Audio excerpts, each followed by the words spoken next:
My mother abandoned me to raise another man's children. Hold on. Come back here. Parent me. My 22 father, 76 male at the time of his passing, married his first wife at a young age. They had one son, my brother, now 58 male. Whoa, 22 and 58?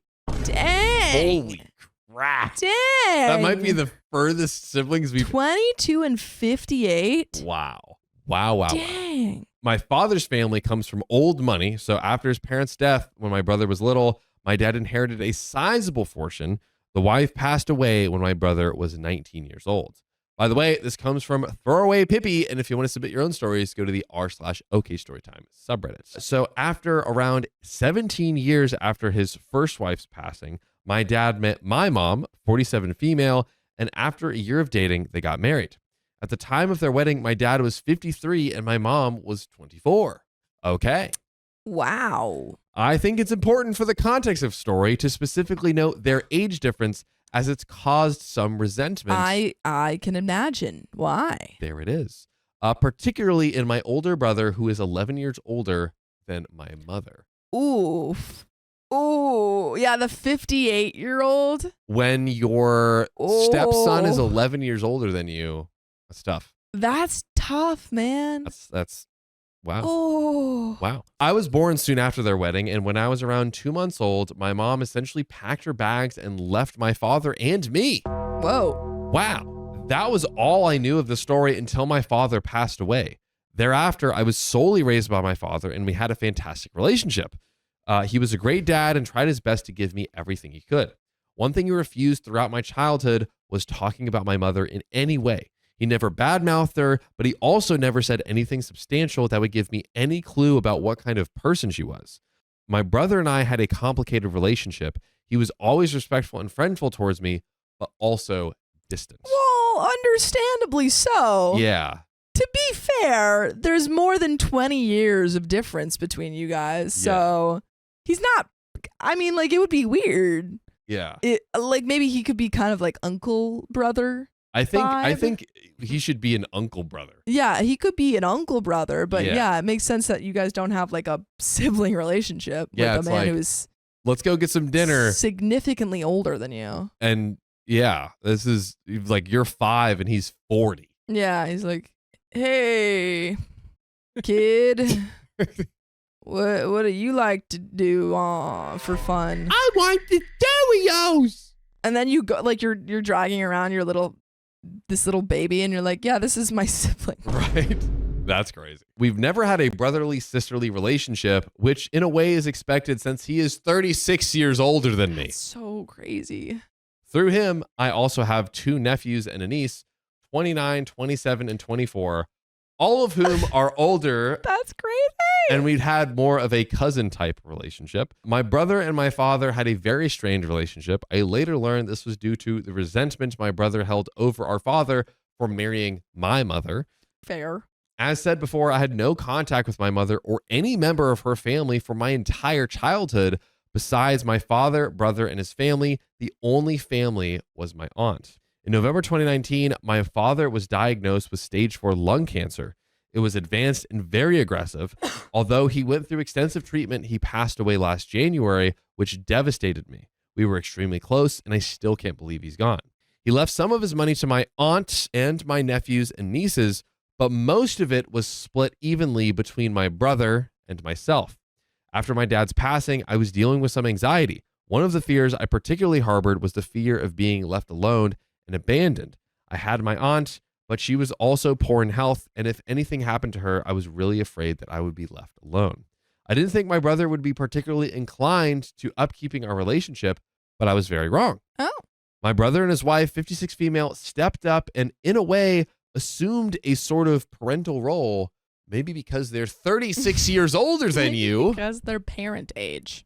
Sister-in-law has been very keen on including me in their family life and has been calling me and visiting very often. I love that. I mean, yeah, he had this complicated relationship with his dad because of your mom, very rightfully so, but has not let that bleed into his relationship with you. Don't carry it over into the children. Don't do it. We've seen this with affair babies. Yep. Where people are like, oh, no, it's a baby. Is a baby. It's a person who That is a literally baby.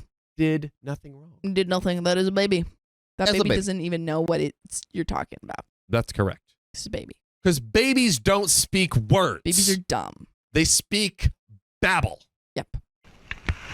Now I couldn't be more grateful, and we've established a close relationship. The core of my problem, however, appeared at my father's funeral back in January. My father had lots of friends, what he called associates. So my brother decided to hold an open funeral so that everyone could come and say goodbye to my father. Well, my mother appeared. Whoa, what? Girl, you've been gone for years. What are you doing here? Wow. With her entire family. Oh, I would be so upset. Yeah, which again, Oh. to remind everyone, the mom's entire family never saw, spoke, had any interaction with OP whatsoever. And also, I think she was 24 when she had OP, right? Yeah. Not young enough to be like, I needed to, or like, not that anyone should ever abandon the child, but Yes. like, usually when you're younger, it's like, okay, well, she was so young and like, blah, blah, Be blah. overwhelmed or whatever. Yeah. She's 24. Yeah. She decided to have a kid, and then she abandoned that kid and then had more kids. Never once came back. Why are you here? I know another woman who's 24 years old. I'm not having any children. Well, and when I say her entire family, I mean it. I didn't recognize her. I've only seen some photos of her, but my brother's reaction soon made me realize it was her. I didn't recognize any of the other people that came with Amber, my mother's name, but was later told about them by my aunt. Amber brought her husband, children, her parents, siblings, and their families. My God. We're talking like probably like 20, 30 plus people, maybe. To your ex-husband's funeral? That you haven't seen in 24 years. 4 years? 2.5 decades. What? Huh? Moreover, her husband's family also came. Why did they come? That she was like, hey, do you guys all want to come to my ex-husband's funeral? Thought it could be like a fun outing. There's going to be drinks. It's going to be a nice day. Maybe we could go get dinner afterwards. Have little hors d'oeuvres. We can wear our best black outfits. Look good. No, don't do that. My brother was pissed and wanted to throw them out, but sister-in-law convinced him otherwise. I have to say, I didn't know how to react at that point. I think I glanced their way a couple of times. After the funeral was over, Mom came towards us with her husband. Oh my goodness. And tried to give her condolences. The audacity to literally come over and be like, hey, sorry for your loss. I'd be like, Mama? Hi, Mama? Hey, Mama. Haven't seen you in 24 years. You're not Hello? my mom. You can keep it. Yeah. You can keep that title. I don't want it. You can. I don't want you to have it. I mean, it would already be a lot to reach out, outside of the funeral and be like, yeah. Oh, hey, I messed up with da-da-da-da. But she's not even addressing it. She's not even like, hey, child, who I haven't seen ever. She's like, sup? Sorry about your dad. Sorry about that. Oops. Oopsie.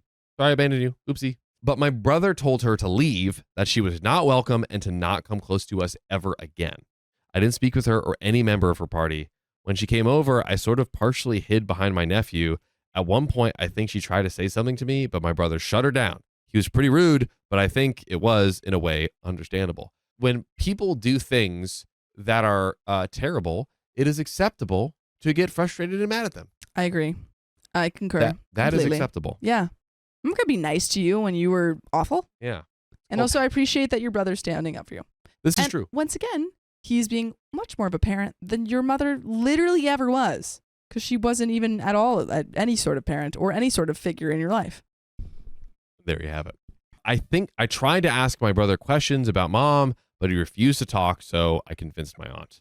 Seeing my mother and her new children made me want to know why she left me. I was half expecting that aunt would also be hating Mom, but she seemed convinced that my mom cared for my father when they first met, but that after they married, realized the impact their age difference had on their married life. I learned that while my mom was pregnant with me, she met X, Mom's current husband, Yoicks. 52 male. I'm going to call him Xander. Ooh, Xander. We're going to call him Xander, okay? Xander. Who was working close to my father. Mom's new husband was married at the time and had 3 children, but his wife was very sickly and passed away at one point during my mother's pregnancy. After I was born, my mother suffered postpartum depression and left with Xander when I was 2 months old. Well, now I'm feeling like there was some overlap between the sick wife's passing and Xander and OP's mom's relationship. It's definitely, I mean, 2 months after OP's born. I mean, that's, and she just, it wasn't like, oh, like, for instance, divorced before the baby came out and then after the baby. No, she left the family with Xander. I mean, so they were absolutely had some sort of relationship before. You don't leave with someone that you don't know. And that's not the beginning of the relationship. It's not. Yeah. It's just not. My brother hated my mother and believed she was a gold digger, but my aunt assured me that my mom never demanded or got any money after dad and her divorced. Last aunt heard my mom married her new husband soon after. Just real quick. Yeah, maybe she's not a gold digger, but she also, It's not a good person. Left you. And yes, she had postpartum depression, which is very real. Absolutely. And very serious and deserve a lot of support and treatment and all of those things. Did she have postpartum depression for 24 years? That part. Make a mistake, got own up to it. She gave up all her parental rights after the divorce and also refused visitations. My God. I asked aunt if mom ever tried to initiate a contact while I was growing up. She didn't, but her younger sister tried to see me twice when I was 6 and 10, but my father refused. That is actually rough. That's rough that the aunt tried to go and see OP because she probably wanted to have a relationship with her niece. Yeah. And then the father was like, no. Like, what? That's her aunt. And I have to say, this hurt me a lot. It was one thing knowing that she left, but another to know that she left to be with another man and his children. I searched her on Facebook and saw that she had 3 children with Xander and also considers his 3 children hers. In some posts, they refer to her as a mom. But you weren't a mom for your biological first daughter. I mean, for 24 years. OP, it is really awful, and your mom does not deserve any of your, forgiveness. But I do think it's important to note that, like, you have your brother and you have your brother's family who all love you and all support you and all care about you. And so that is not nothing. Yes. Yeah, but still obviously hurts a lot. And especially I think the coming up at the funeral would just throw you for such a loop. So disgusting. Yeah. Like, that's terrible behavior. Who does that? My God. Who freaking does that? I was pretty hurt, so I left it at that. In a way, I kind of forgot about it until March when a girl with a familiar name followed me on Instagram. So I recognized her instantly as a step sibling. I was confused. Why would she follow me? I did not follow her back. During the next couple of months, I got followed on Instagram by other members of my mom's family, her children, nephews, nieces. Even her mother followed me, the grandmother. What? I never followed back, nor did we ever strike up conversation. Some of them liked some of my pictures, but never anything beyond that. I didn't tell anyone about this, nor did I have any intention of initiating any conversation with them. But a week ago, I was followed by my mom. Oh. What is this weird?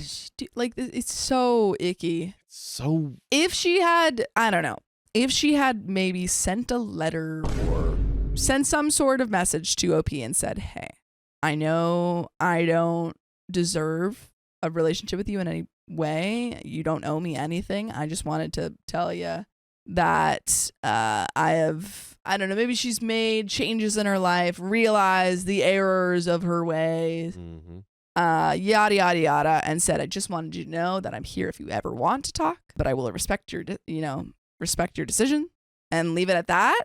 That would be the right move.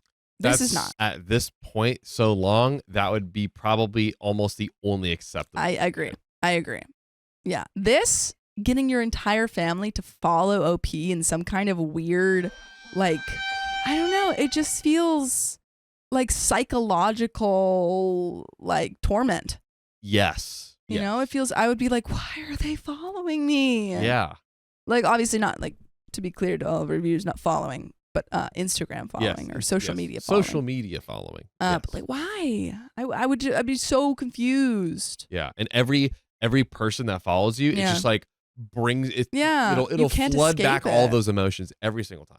It was quite shocking, and seeing the notification, I did not know what to think. In a way, it felt intrusive.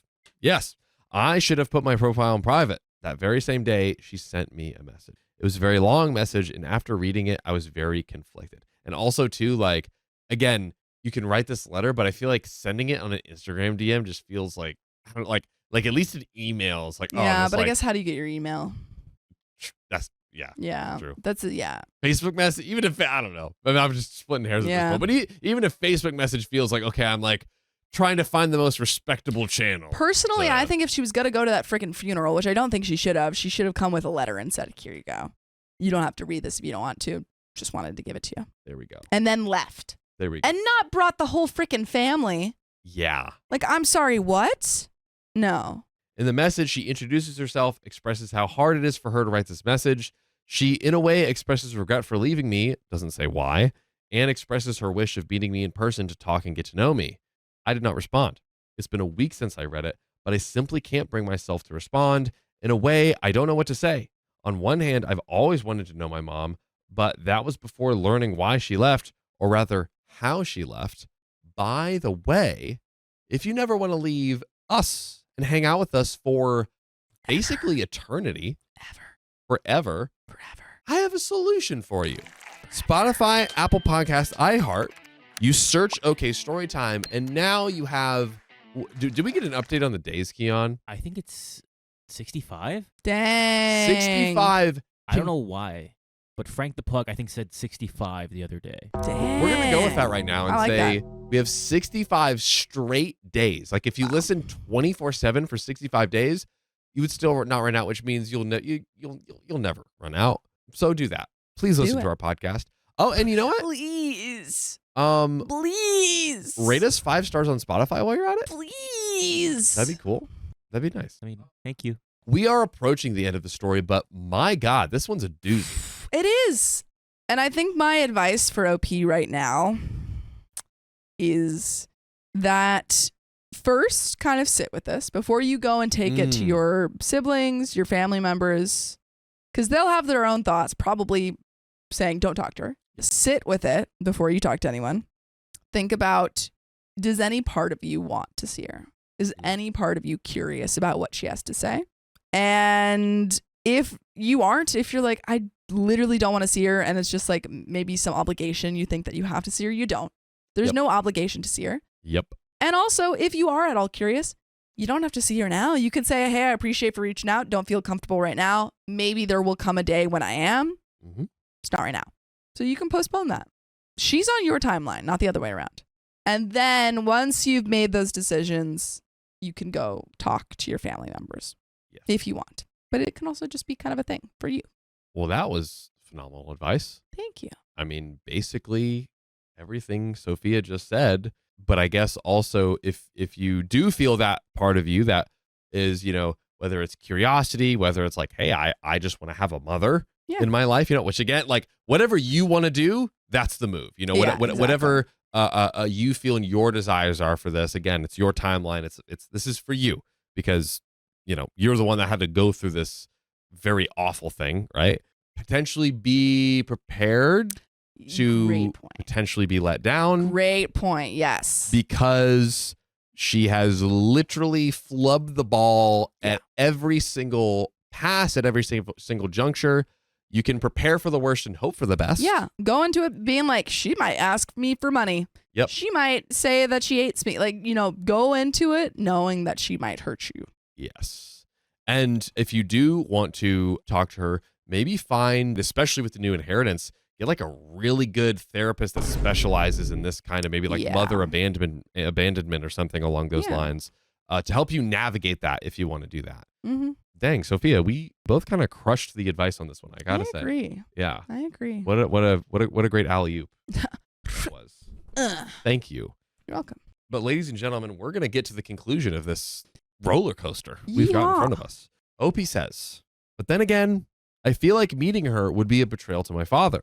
I truly believe that he started hating her after she left. I also feel like meeting her would be a betrayal to my brother, who has become my biggest support system in the last year, and he has truly taken care of me. He detests her, and I know he would not be okay with me meeting her. I also ask myself, why now? The only thing that's changed is my father is no longer around. Why would my mom contact me if my father was still alive? Would she contact me at all? It is very suspicious. Yeah, very suspicious. definitely. Because what happens when people pass away? Inheritance. Inheritance. She probably won that money. And maybe every one of the 100 family members that showed up. Yeah, it was all looking for money. Our most, I think still, our most popular episode of all time was the story of basically how army of family literally stormed OP's lawn to demand for money. Oh my gosh. And they literally got in a physical altercation. Oh my goodness. They were trying to demand money from her. Yikes. It can get a little nutty. It can get crazy. Especially when you have a whole mob of family. Yeah. Like literal pitchfork. I'll come into your dad's funeral. Yeah. I have no idea what to do or how to respond or whether to respond at all. I would really appreciate any advice at all. I will quickly say that OP mentioned like, oh, I wouldn't want to, let down my father's memory, or like my brother. You do what you want to do. Yes. It's okay if it goes against their wishes, because I think this is your experience that you went through. Absolutely. And I fully believe that you are entitled to do what you want to do. Maybe that aligns with what they want. Yeah. But if you want something different, then that is perfectly okay. Yeah, which is why I think it's like, figure out what you want before. Yeah.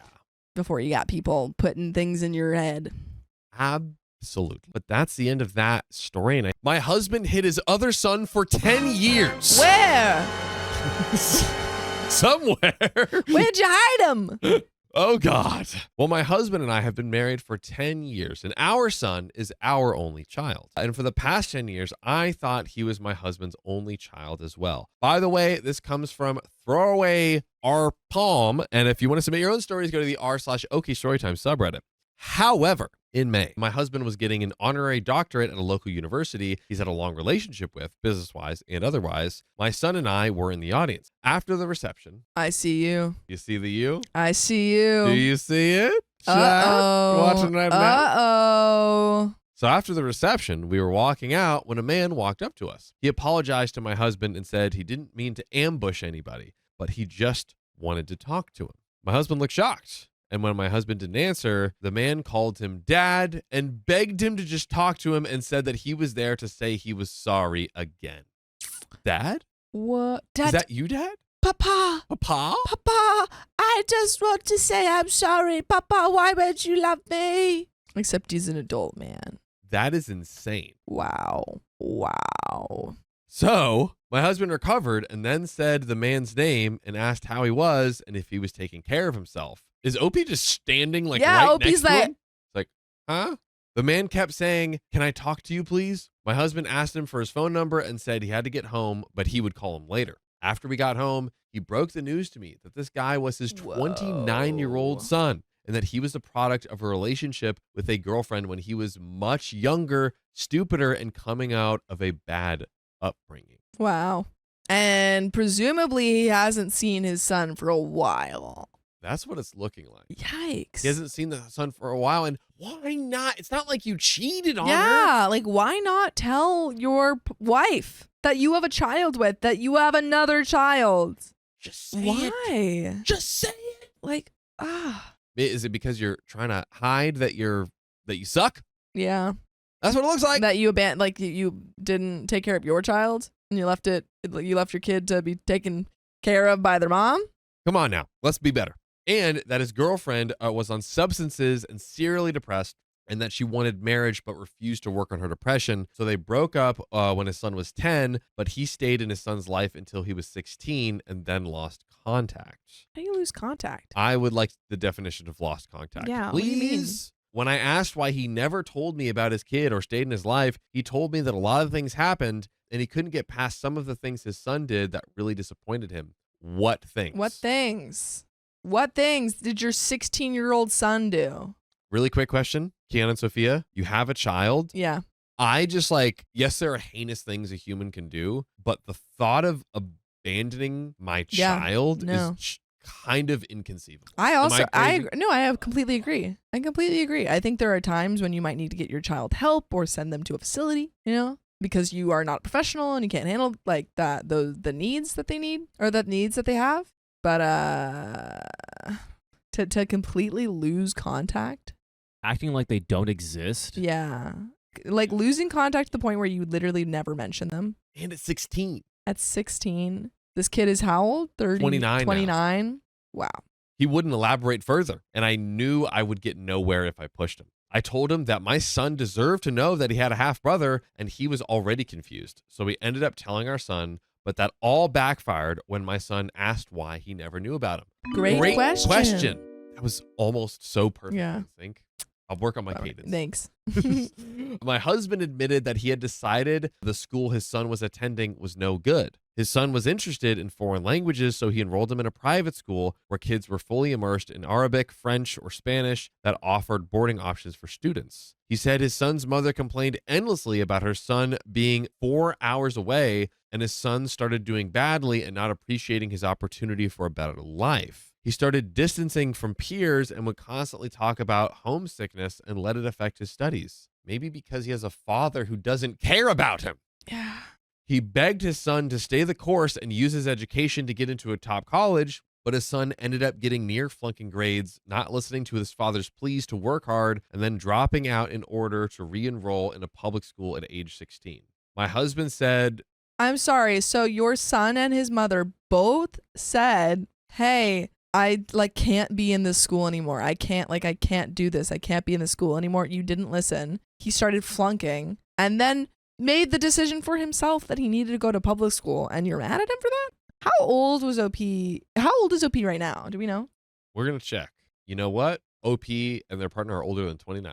No, we know that. Because, Gotta be like 40s? 50? Doesn't say age for OP. It no. doesn't say age for OP or the partner? No. Blast. In the title? Dang it. Literally bare minimum has to be in his 40s. Bare minimum, right? Well, it has to be old. Oh, yeah. I mean, okay, yeah. Yeah, I'm thinking because it could be like he had the kid when he was 16. Yeah. Yeah. But I'm like, yeah, I could see why he was making some bad parenting choices if he was a young dad. But like, I don't know. This is. yeah, to leave your kid behind because your kid wasn't doing good in school and then made the right decision to move to a different school that he knew that he could do better in. You broke. Yeah, come on. Maybe there's something more. Maybe we haven't heard all of the story yet. We'll see. We got more to go. So my husband said that broke his heart and they didn't talk for a while. Okay, no, that was it. Wow. Yep. And in that while, his son ended up dropping out of public school as well, and they haven't talked since. Then, to my horror, my husband told my son that his half-brother had the opportunity to be a good kid and make his dad proud, get a high-paying job, but now he works as a long-haul trucker. Ow. You suck, dude. I mean, honestly, the to my horror happened even before that. Yeah, the judgment. How are you going to cut off your kid because of at 16 bad grades at 16? Who the freak? And guess what? You know why he was probably getting bad grades? Maybe because his dad isn't in his life and he feels no support and is just trying to figure out life without that presence there and things of that nature. No, your support is conditional. And also, like, he might have been able to do okay in public school had he not literally lost his dad. Like, you left him after he decided to drop out of the other school. Maybe if his dad was actually encouraging him instead of giving him crushing pressure, maybe without that crushing pressure, he would have been able to be more successful in school. But instead, the crushing pressure crushed him. Yeah, and being a trucker is fine. Well, like, why are you judging him? They make good money. Yeah. Like, the judgment is just disgusting. So I try to interject and say that you can also have a good life and meet people doing those jobs. But my husband glared at me. My son responded by saying that he gets all A's and he reads and understands all the books that my husband loves. Oh, that terrible life lesson of, if I do well in school and if I do all the things that my dad tells me, he'll love me. What a terrible lesson to teach your child. Oh. So bad. And this kid's only 10. He's 10. You know, this is the conditioning that F's you in adulthood. I asked my husband. Is he? I thought he was 5. Is he 10? I think he's. Keon? Their son? Yeah, their son. Is he 10? Always check. We shall see. Maybe it was 10-year release. Yeah, I wasn't sure. I might have missed it. Been married for 10 years and our son is our only child. And for the past 10 years, I mean, that would make sense. It's like around 10. Yeah, I'm still looking. It says maybe it wasn't explicitly. It wasn't explicitly said. Yeah. Oh, I thought they explicitly said his age. But at least he's younger than 10. Yeah, he's younger probably. than 10. I asked my husband if he was going to talk to his son, and my husband said no, and that his mother poisoned his mind and set him up for failure by complaining about missing him, and that he gave many chances to do well, and he blew it in favor of becoming a cashier to support his mom, and blamed him for sending him to the good school. He ruined it by complaining about missing his father? And then trying to support his mom to a man who clearly was not supporting the mother of his child. Divorce. Wow. Divorce. I would be looking at my husband so differently. Oh my goodness. Me running away. I would be like looking at that man like he was a stranger. Truly. I'd be like, wow. Like, he is a stranger. You've hid this child for me for 10 years. You abandoned him, since after he was 16. And then try and preach this same messed up philosophy to our son? Oh, to my kid? Yeah. No. And then also thinking back to how his first son approached him, he's still so craving his attention and validation and everything. Oh my God. Yeah, like, I'm sorry. Like, you have nothing to apologize for. You did nothing wrong. Nothing. And if anything, he's like, I want to be there for my mom. I want to support my mom. Like, this craving that both of his kids now have to make him proud. Divorce. Now, if a month passes and his son reaches out to me on my Instagram page, we talk and I feel bad because he seems like a kind, respectful man who is just desperately sad. He told me the same thing my husband told me, but also went into detail about the many times he tried to talk to my husband, how he showed up to my husband's office but was told my husband was out, and how he was told he screwed up and blew his chances but just wanted his dad. And how his dad had changed his number and pulled the give me your number card before, but he kept hoping that time would soften his dad. Oh my God. Just throw him I'm in sorry, jail. wait, his son has probably found him before and said, hey, can we talk? And he said, here, give me your number, and then never called him? Oh, Yep. that's so sad. He also said he doesn't want money, and his mother had taken her own life recently, and that he just wanted a parent. He made enough to support himself, and that he would also love to connect with his half-brother. I told my husband that if this was only about him dropping out of school when he was a sad teenager, he deserved to have a chance to reconcile with his dad. He deserves a better dad. Yes, and he's a lonely guy who deserves a family. My husband said I was overstepping my boundaries and that this wasn't my kid or history, so this wasn't my problem. Wow. The fact that I'm still married to a sack of stinking garbage like yourself. Yeah. My goodness. He also said that he didn't want me disrupting family dynamics by introducing somebody who has no relevance to our lives. No relevance? Your child has no relevance? Oh, I literally could never look at this man the same ever. No. Wow. How do you think I'm going to think about how you view our child? Are you stupid? Yeah. Wow. No, honey, I love that one. Yeah, that one's okay. That one's good in That school. one gets A's. He reads Green Eggs and Ham, so I love him then. That's a smart boy. He's like 7. He's reading it. It's like above. He's smart. He won't be a trucker because he reads it out. Yeah, this is divorce. Our son told me that he wants to meet this man if he is his brother, but at the same time, he has become terrified of losing his father's love. Wow. You see? Yeah, divorce. My husband told me that he didn't think he was the paternal type when we were dating. You aren't. No. You aren't. But after I got pregnant, he doted over our son. Our son is a very sensitive boy, and starting from a young age, he impressed his father with his ability to memorize things he heard or read. He loves me, but because I don't work and my husband travels for business, he absolutely adores time with his dad.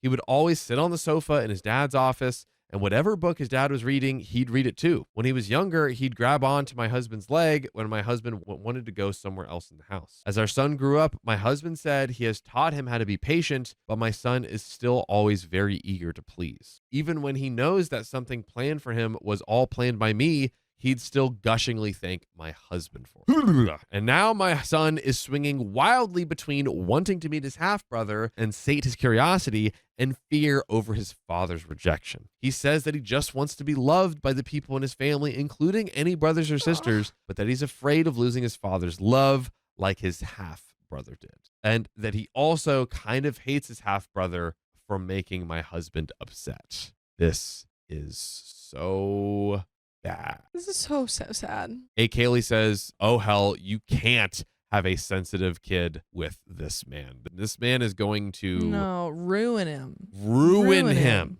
Yeah. What do I do?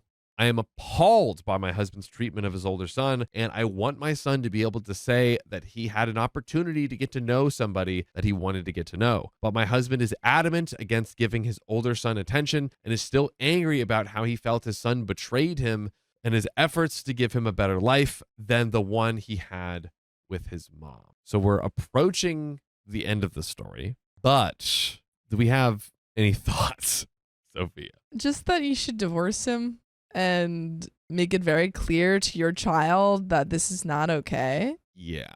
And that you don't have to prove yourself to get someone's love, especially not a parent's love. And that, hopefully after that, you can have a relationship with your stepson and your child can have a relationship with his half brother. But yeah, if your husband can't even understand that or doesn't even think that what he did is wrong, yep, then there's nothing stopping him from doing it to your son. That is and correct. that leads to burnout. A child cannot handle that much pressure. No, they cannot. Yeah. Not in the slightest. And yeah, it's like easy. Like, I feel like oftentimes in these stories, it's like they focus on the things of like, oh, I feel like it's okay for the son to meet it. But it's like, okay, let's look at the foundation of all of this. Like Sophia said, the husband doesn't even realize how insanely wrong he is and how terrible this is for his children, which means, again, like Sophia said, he will do it again. And it's clear it's already happening to their child that they have together. Absolutely. And that is an unforgivable thing to do to a child. That is unforgivable. Agreed. In my opinion. I agree. So run, please. I hope that's what the conclusion of the story is. But Me too. Let's find out. But by the way, if you want a palate cleanser, we've got some other fun stories out there. If you go to Spotify, Apple, or iHeart, you can listen to 2,500 episodes we have. Just search those podcast platforms with the phrase OK Storytime, and you can enjoy our entire catalog of a 60-something days worth. So many. So many episodes. But speaking of episodes, let's get into the conclusion of this story within this episode. Yeehaw.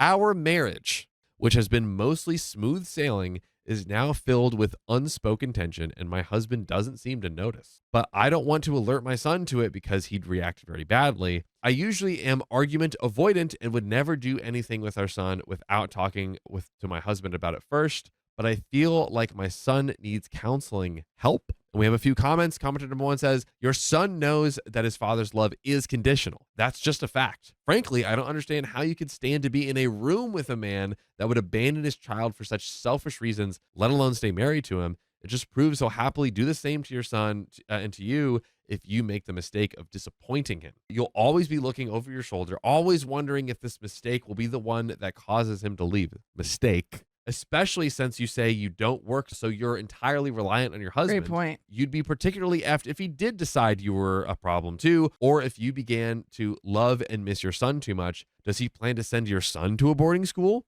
Are you okay with that? Will he divorce you for missing your son like he hated his ex for missing hers? What if your son is attracted to the same gender? Will that not fit his perfect idea of what a son should be, and he'll toss this one aside as well? Your son will have to walk on eggshells for the rest of his life. That is not a suitable relationship for you or your son if your husband sees no wrongdoing with his past behavior.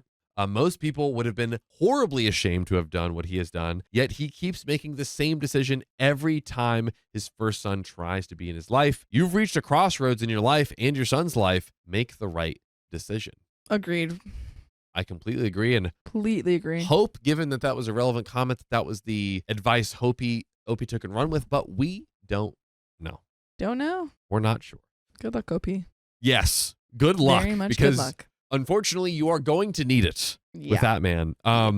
But we have some good luck, and that is we still have some stories left in this episode. That's absolutely true. We sure do. We sure do. So, ladies and gentlemen, on it. Yeah, Samantha says, this story broke my heart. Me too. I really hope they don't stay together with this guy because yikes. Yeah, if he can do that to his own child, Yeah. Insanity. and like willingly, like it was like, oh, it's not against my will. As the commenter made the point, he keeps doing that. He's made that decision over and over and over. I want a way to where we can put people in jail for doing that, because that would be awesome, because he needs to learn his lesson. I agree. Can't just abandon your kids. Uh-oh. Yeah, I was afraid. Uh-oh. It was loading, but not loading. You know what I mean? Uh-oh, SpaghettiOs! My father refused to accept me for who I am, so I told him I don't care anymore. I don't care. Don't freaking care. You can't. I am who I am, and you can't change that. You can't stop caring. Sorry if this is all wonky and long, as I don't normally post, and I'm typing on my cell. So if you don't like long posts, just keep scrolling. We love long posts. This ain't for you. You were warned. Yeah. I, female 30, am the only biological child of my father, male 66, and he is married to his wife, female 50. She happens to also be the woman he cheated on my mother with when they were together forever ago. I live in the same state as my mom, female 55, and her husband, and our blended family. By the way, this comes from Act Your Age, not your shoe size, on the OK Storytime subreddit. So I didn't really often speak to my father after he divorced my mom and left the state to marry his now wife. Honestly, his wife is nice to me, and I'm cordial with her. But my dad is a former Marine and self-proclaimed logicer. That's his words, not mine. He says he is a pragmatist and a pessimist because if he's 6, hey, it's not a disappointment, but a happy surprise. I can't go into all of my father's manipulation of me as a kid without this being a Tolkien book set of words, so suffice it to say, I am not like him at all. I am creative and fun-loving, enjoy things like theater and painting and whatever. He has told me more than once that my career choice of teaching art is a waste of those skills he taught me. Don't ask me what those skills are. My mom raised me my whole life as a single parent, and when they married for all of a year, he was away for work. And after the divorce, mom was alone for years before she met my dad, her husband. I can count on my hands the amount of one-on-one time I've had with my father growing up, and one hand is all the times we've either ended up at the hospital once his sugar ran low and he tunnel visioned while driving and rammed our car into a building, or the police station. He almost got arrested for getting aggressive with some stranger we accidentally bumped into on a walk in a city, and he was let off because the cop was a fellow Marine. Recently, in the past 5 years, he has said he wants to be in my life. He called me a lot, but I worked 50-hour weeks sometimes, and I was just busy. My own mother had barely heard from me, but he took offense. He left me 6 vulgar voicemails like, I'm your effing father and you don't ignore me. Sounds like a Marine. He then left me text messages throughout the week of the same sentiment. He then found my workplace office number and called there, which resulted in me having a very awkward conversation with HR and my then supervisor. When I finally spoke to him, I said he can't blow up my phone or call my job like that, and that I was busy between work, therapy, physical therapy. I was in an accident, which he didn't even want to discuss, and caring for my sick dog. He basically said the same about him being my father, and I better not dare ignore him again. Fast forward to 3 months ago in April when I came out as bi, and he called me to tell me what a disappointment I am and how disgusting it is that I chose to be a spicy desire for his fellow Marines by being a corn F-slur. That was when I told him I really don't want to speak to him about my queerness and kept my distance. We are friends on Facebook, and he started posting some really homophobic memes and the like about how queer people should be reprogrammed. Oh my God. Block him. So I deleted him from Facebook.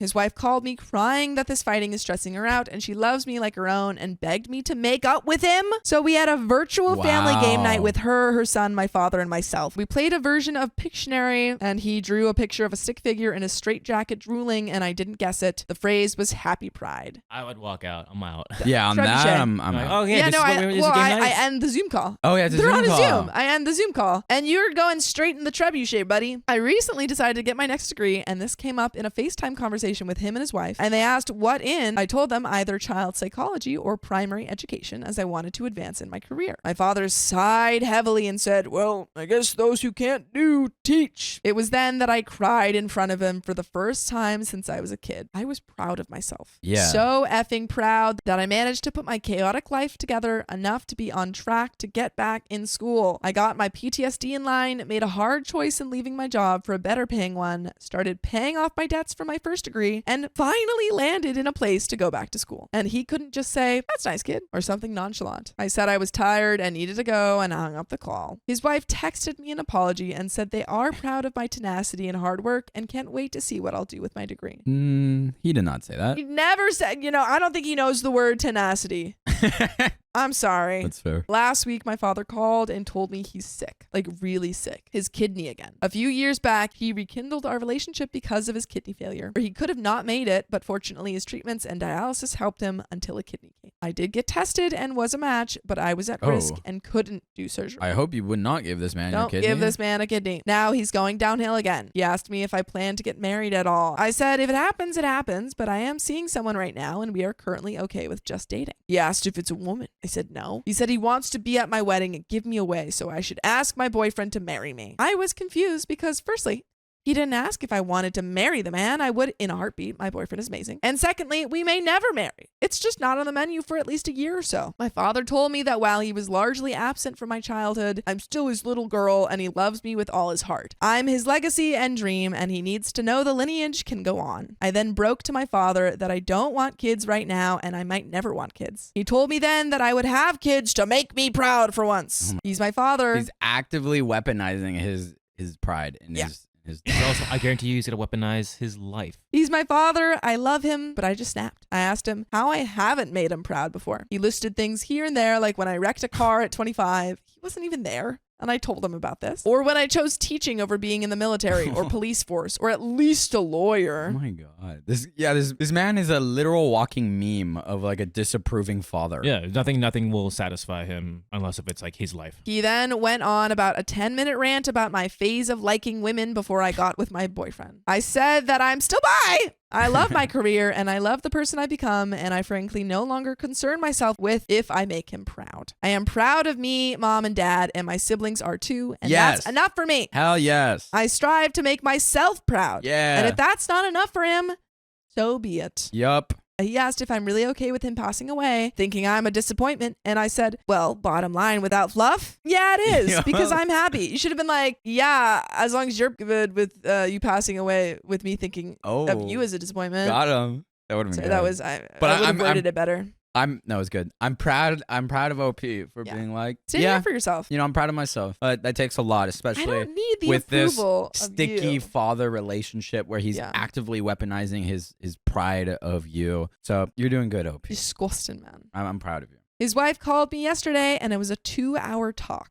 She started off hysterical, asking me why I would break his heart and spirit while he was so sick and facing life-threatening issues again. She called me cruel and said she was incredibly disappointed in me and said, I think of myself as my mother's daughter more than my father's daughter. I was crushed, but said something along the lines of, he doesn't accept me, and if he weren't my father, that'd be enough for me to never speak to him again. I don't want him to be sick, but he is. He doesn't want me to be queer, but I am. The difference is sickness can be treated or even cured. My queerness, not so much. She started sobbing and hung up. Look, I am aware that my father is a homosexual, and if you're a homosexual, don't bother. I am still gonna be me. But it hurt me so much that there is just nothing he finds good about me. Not a single thing. It hurts. It shouldn't, but it hurts. The nail for me was today, his birthday. I called to say happy birthday, and he told me to save it. And he knows I'm celebrating my mom. Her birthday is the day after his, dang. And not him. And this is a pity call because I don't love him. You're right. Yeah. Bye.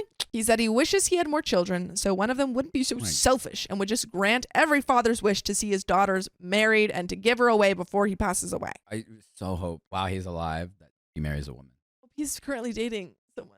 Well, she could marry the boyfriend and a woman. Oh, that would even add to it. I've spoken to my dad, stepfather, about what he thinks about me not being married and the like. Neither is his bio daughter, my sister. And he just laughed and said, baby, if you're happy with your life and I pass away tomorrow, I pass away happy. Marrying your mother was the best choice I ever made, and I'm happy, but marriage ain't for everyone.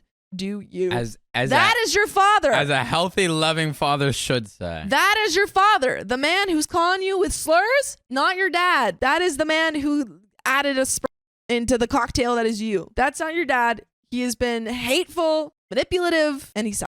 And also, just to acknowledge your deep longing for his approval and for his love. This is your biological father, and it makes so much sense that you long for it, you crave it. Yeah, that you're deeply longing for it, and that you've put up with so much. Not that you need to, but it makes sense. Your deep desire for that. Absolutely. I clung to that all day, but I can't unhear my father crying. He texted me that if I hate him, to just say it so he can face his passing away knowing the truth, and that saying I don't care about him being proud of me was a low blow to a father and a betrayal. That's the low blow. Not every single thing the father has said to OP. Yeah, I don't want him to face his mortality, all this crappy medical treatment he needs to go through, the financial burden, the mental burden, the everything about the situation that's for him, and think I hate him. I do not hate my father. I've been through my therapy and let go of all that anger. Now all that's left is sadness and guilt. I don't regret holding my ground, but he seems really hurt by what I said. I'm too effing emotional to know for sure. Am I the a-hole? I'm sitting and waiting for my friends to meet me for karaoke night to ask them, but I figured I'd ask too. In the meantime, no. No, you're not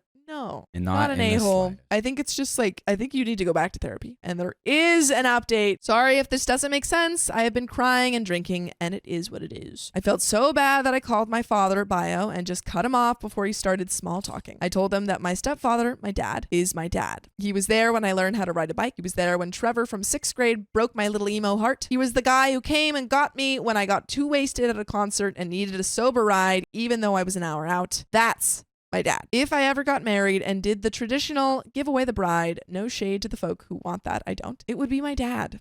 The same dad that hugged me as I cried for hours when my grandmother passed. Same guy who got tampons at the store when I had a teenage meltdown. That guy. My father just said, I understand, and nothing more when I said my whole piece. He just said, are you done? And I said I was. He hung up without a word. His wife texted me not long after telling me that if he passes, it's my fault because I broke his spirit and the picture of why he would fight for his life. She told me that after our call, he started to drink heavily and that this is also my fault.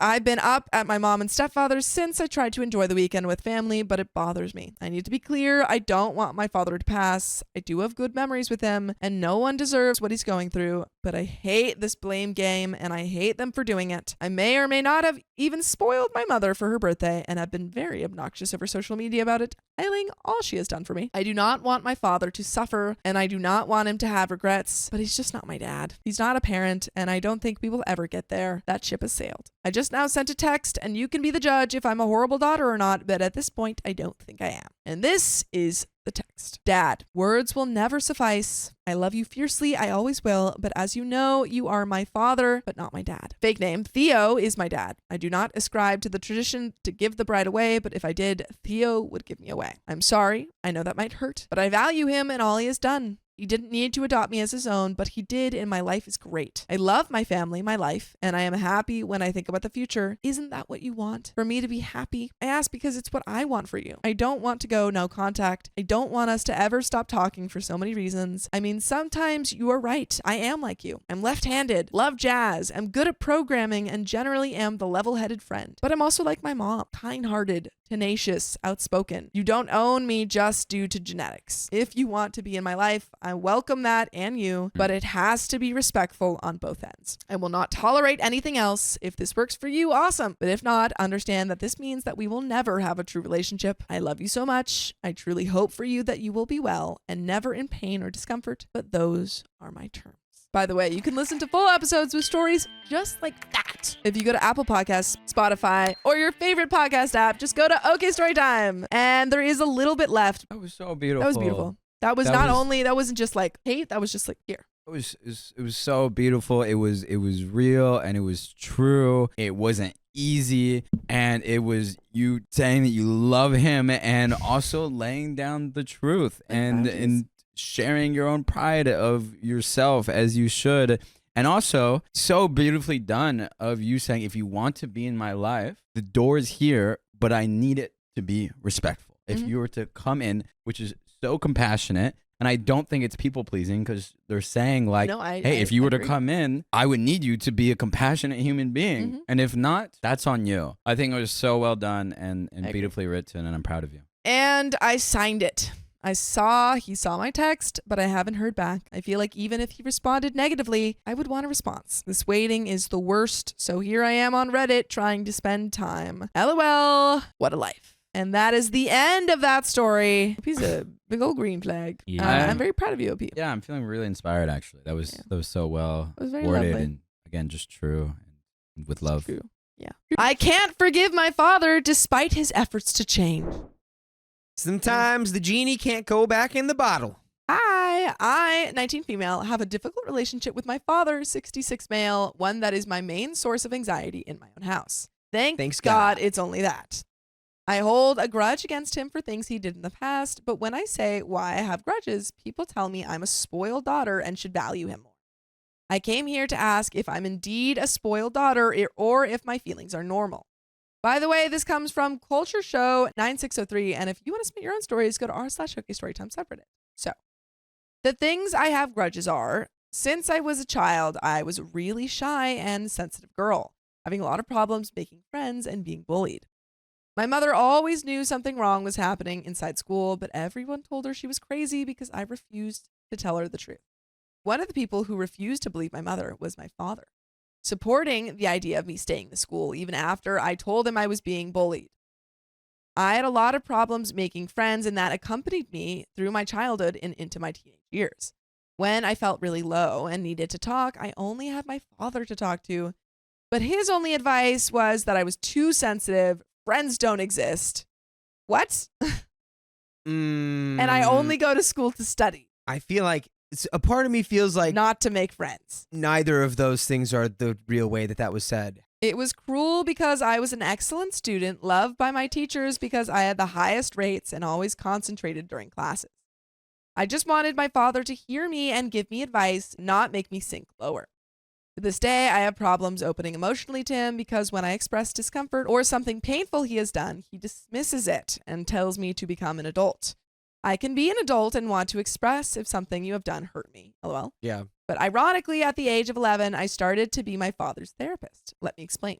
My father has really bad relationships with his in-laws, and he says, if it wasn't because of them trying to manipulate my mother against us, there would never be any problems with my marriage. He then decided to tell me that all of his in-laws, or my mother's family, were being fake and to try and get me to stay on his side. I would go to spy on my mother's calls with grandma, saying phrases prefabricated by my father when he needed it. And then I started hearing every day in the car for hours how the family was crap and we're protecting my mother. So now he's sending OP in to spy. At the moment, I was really immature and I saw everything like a game of spies. Well, you weren't. Yeah, I mean, you you were were a immature. child. You were 11. You were a child. Saying phrases like, are we winning, Dad, against the bad guys? Are you winning, son? Son. My POV now, yes, her family is BS, but all his hate against them is a reflection of his behavior because he also manipulates and lies to my mother. All of this was behind my mother's back, and my father told me that if I told on him, it would be my fault if the family broke up. Now, almost 20 years, I see that the only deep conversation I've had with my father all of these years were about his marital problems. At the age of 15, all of this feeling of me playing against bad guys transformed into hatred towards my mother and her family. I felt she was an idiot and that she didn't want to protect us from her toxic family. Also, I was expecting my father to divorce her anytime. That's the topic he was always talking about when we were alone. And strangely at home, he would act as if nothing had happened. But I didn't say anything. I had the mentality that Dad's perfect and I'm an effing idiot. How am I going to doubt him? My family would be destroyed. Well, one day I overheard a conversation between my grandma and my mother decided to tell me everything. And that finally broke the halo of perfection with which I have been viewing my father with. When my mother and grandmother moved from Latino America to my country, she suffered psychological abuse, machismo, and xenophobia from my father and his family. So much so that she had to move to the street pregnant with me. A few months later, I was born while living in a shelter for abused women, and as my father promised to change, we returned to his home. It's a wild backstory right now. I have to say that yes, he did change, and everything was better between them, and they even had my little brother, but that didn't change how big of a revelation this was. The man who seemed to me to be the perfect father and who rightly made me feel like an idiot, in the end was in his past someone who was sexist and manipulative. It was all a lie. I mean, the fact that he would send a pregnant woman onto the streets. Now, I didn't know who to trust, my father's family or my mother's family. I was in shock, and this was the first and only marital problem I knew from my mother. I kept acting normal with my father, but I felt so sad and betrayed that one day I exploded and told him in secret what I had heard. And he decided to tell me his version of everything. My mother was never abused, never manipulated. All of it was a Machiavellian plan from my grandma to control the family. Grandma's She Machiavellian? decided to invent that my father didn't want us at home, and that's why we lived on the streets. This way, my grandmother would keep us away from my father's influence and she could use us. And his family was perfect and never did anything wrong. Now I was really divided because this is obviously something really biased. After all of this crap, in every family dispute, my mother in secret tells me to support her while my father in secret tells me to support him. And I feel caught in the crossfire. Truly caught. Yeah, you are. I mean, they're literally telling you two completely different stories. That's right where you are. You are between, you are in the fork in the road. They go two completely different directions. It's pretty much a tug of war. And Yeah. You're like, what? Whoa. I don't know. Yeah. And then guess And what? when you're not Your being arms fed- just get pulled off. Yeah. Some years ago, I was battling depression, but I didn't know how I had it, and I was always crying and sad. Your parents, for sure. That would be my Contributed bet that, yeah. if I was a betting man. In the end, I wanted to go to a therapist, but my father always refused to help me. When I ended up going, he would always say passive-aggressive things like, "You tell her all our secrets, I bet." I'm glad I went there because I improved and discovered what I really wanted to be, a therapist. At 17, I was about to enter university, and my father became obsessed with the idea of me becoming a doctor. It was his childhood dream, after all. I didn't want to because I knew that he wanted me to do it to make his dream come true, and because I wanted to study psychology. I was already his effing therapist, so why not make money out of it? However, he told me that under no circumstances was he going to let me study it. I partly understood this because the only options to study this career were to go to another island in my archipelago to a public university or to pay for a private university here, and both options were very expensive. Oh, dude, but that's like school in America. School in America is expensive. In addition, they told me that if I studied what they wanted so much, they would let me live independently in a flat they had in the city. I was delighted because they're very controlling. They have GPS. They get angry if I don't take their calls instantly. They need to keep an eye on me wherever I go. I mean, well, no, you're 19 now, or you're 17 at this point. Do you think that's going to get better if you live in a place they own? Yeah, definitely. I mean, like, regardless It's of gonna if get you're- worse. Yeah. They're going to own the place. That's You're staying That's in not their good. flat? That's Yeah. not freedom. And also, They're not you're gonna give you becoming a any freedom. doctor. There's no freedom in becoming a doctor. Ugh. There's like less freedom than any other career in the world. You're free to be a doctor. Yeah. I was a total idiot to accept this deal because they never ever gave me the flat. Oh, so they didn't even give you the thing. Well, you can't accept a that deal they that could've wasn't held even over your met. head. You should have been like, okay, well, you didn't meet your side of the deal. That's not a deal. They just swindled you. According to my parents, it was because the arrangements were too expensive and they decided to rent it out to get the money back, which is understandable. Stop. But according to my father, behind my mother's back, it was because he didn't see me as ready. He literally told me to go F myself. They've been saying for years, we'll give you the flat, but I don't even want it anymore. What for? Even if I had it, she would blackmail me with it. I'm really controlled by my father, as I said before, to the point he doesn't want me to get a driver's license. There's more crap that I wanted to say, but this is the most important. And positive things about Opie's father: he's never hit me or insulted me, only yelled at me. He was always on time to take me to and from school. He gave me incentives like a chocolate bar or iced coffee when he knew I was stressed out about college. He always tried to get me the best phone, tablet, PC. Even if he wanted me to be a doctor to make his childhood dream come true, he also knew the independence that a career like this could give me and wanted me to live wealthily in the future. And I want you to know that you have a wealth of stories that you can listen to just like this. Just go to Spotify, Apple Podcasts, or iHeartRadio and search for Cookie Storytime. Go do that. Before this marriage, he had a previous one where my big sister was born, and he wasn't the best father with her because of his job. When he married my mother, he decided to change his job so he could create a new family where he would be present. He loves my sister and knows he did bad, so he doesn't want to repeat his mistakes. He changed for my mother, There are still toxic traits and dynamics between them, but if my mother's version of events is true, the change was spectacular. And there is no more to the story. My dad threw a fit when he realized that he wouldn't walk me down the aisle, so I blocked him. Yikes. Wow. Walk him out of your life. Ooh. 2 years ago, I, 22 female at the time, was getting married to my fiance, now husband, 23 male at the time. My mom and dad have been separated since before I can remember. I have always been close with my mom's side of the family, but never felt like I fit into my dad's side, so we weren't close. By the way, this comes from Mrs. Jello Shots, and if you want to submit your own stories, just go to r/OKStorytime subreddit, and we could read it on this show.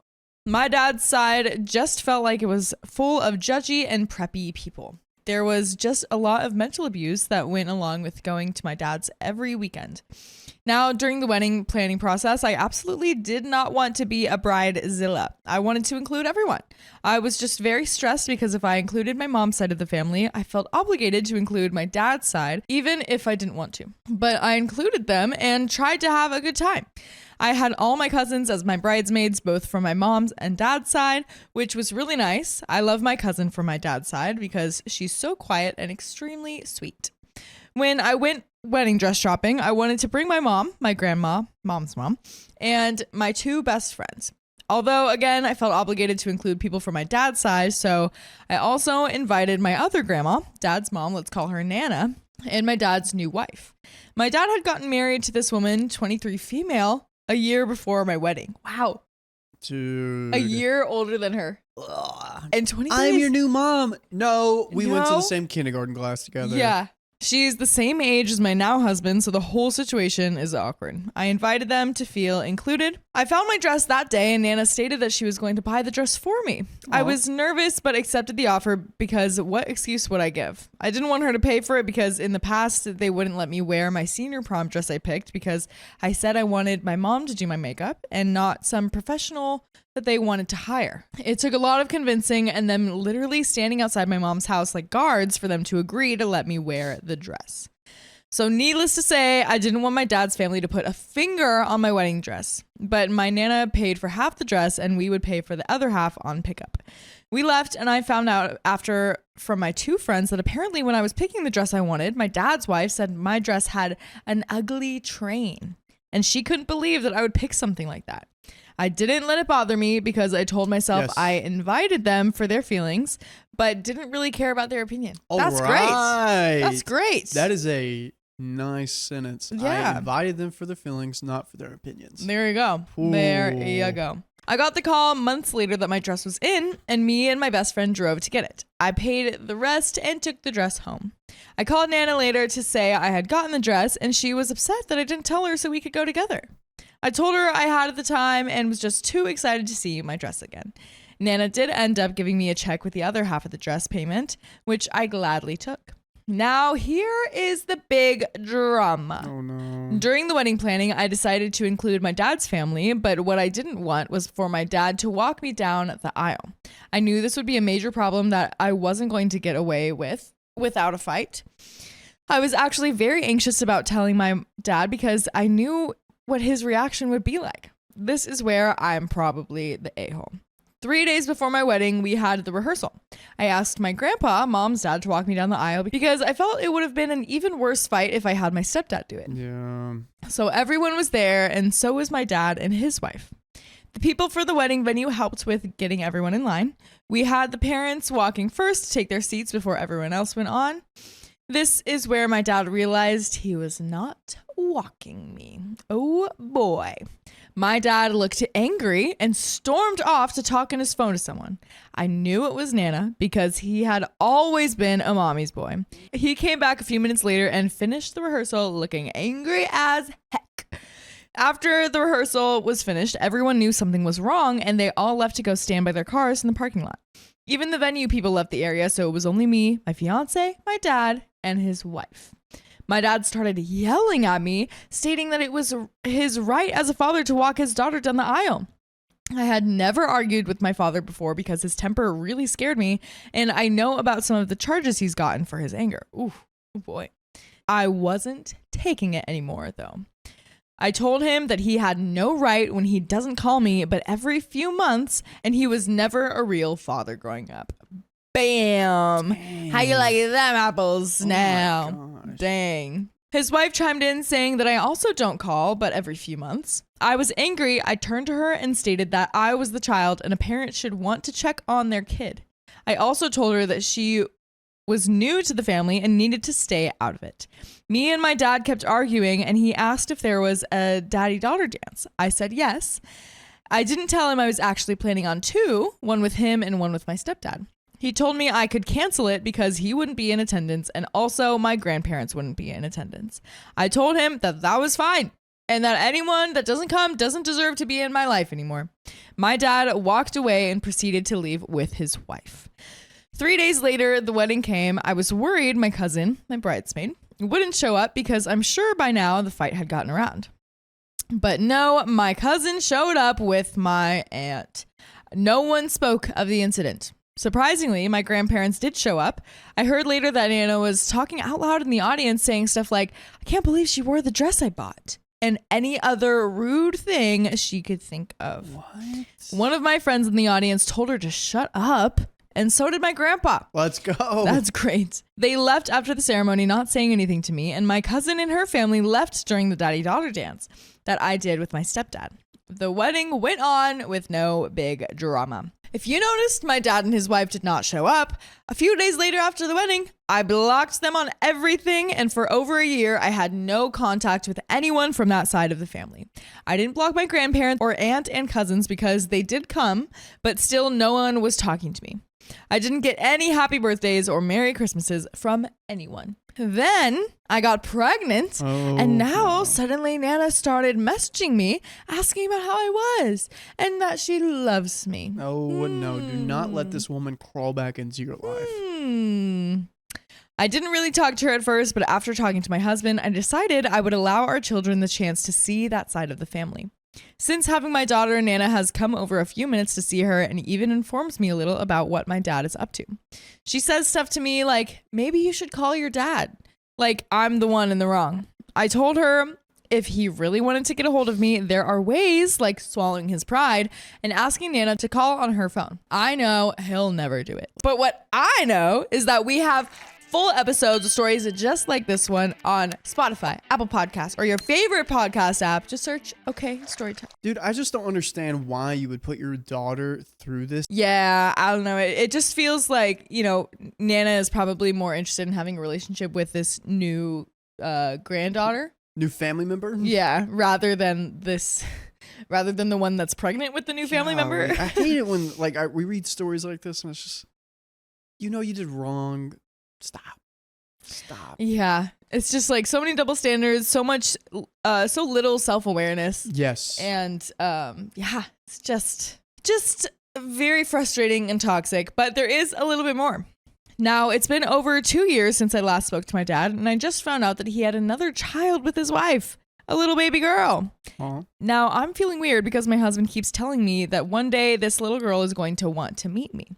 I don't know if I should slowly open up some communication between me and my dad so that not only for my daughter to get to know her grandpa, but for my half-sister to know me.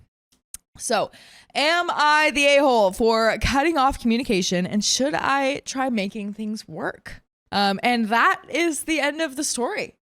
Let What us do know we what you think? think in the comments. Yeah. My thoughts, I know it's probably important for your daughter to have their grandpa in their life. Mm-hmm. Me growing up, my dad's side of the family wasn't the best, so we'd only see him like once or twice a year. Mm-hmm.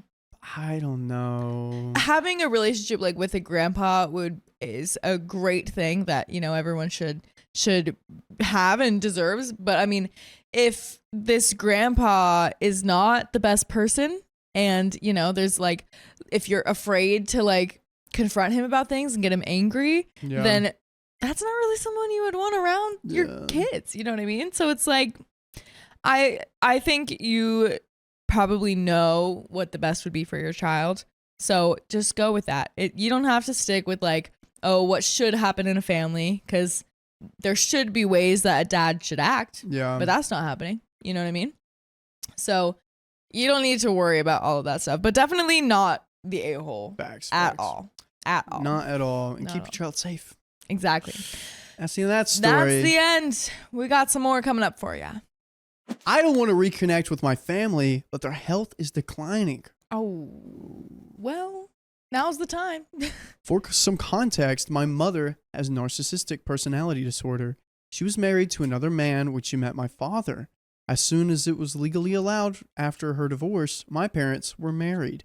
By the way, this comes from Stringy Theories. If you want to submit your own stories, go to r/OK Storytime subreddit. So growing up, it seemed that the rest of my immediate family spent most of our time making sure my mother was happy.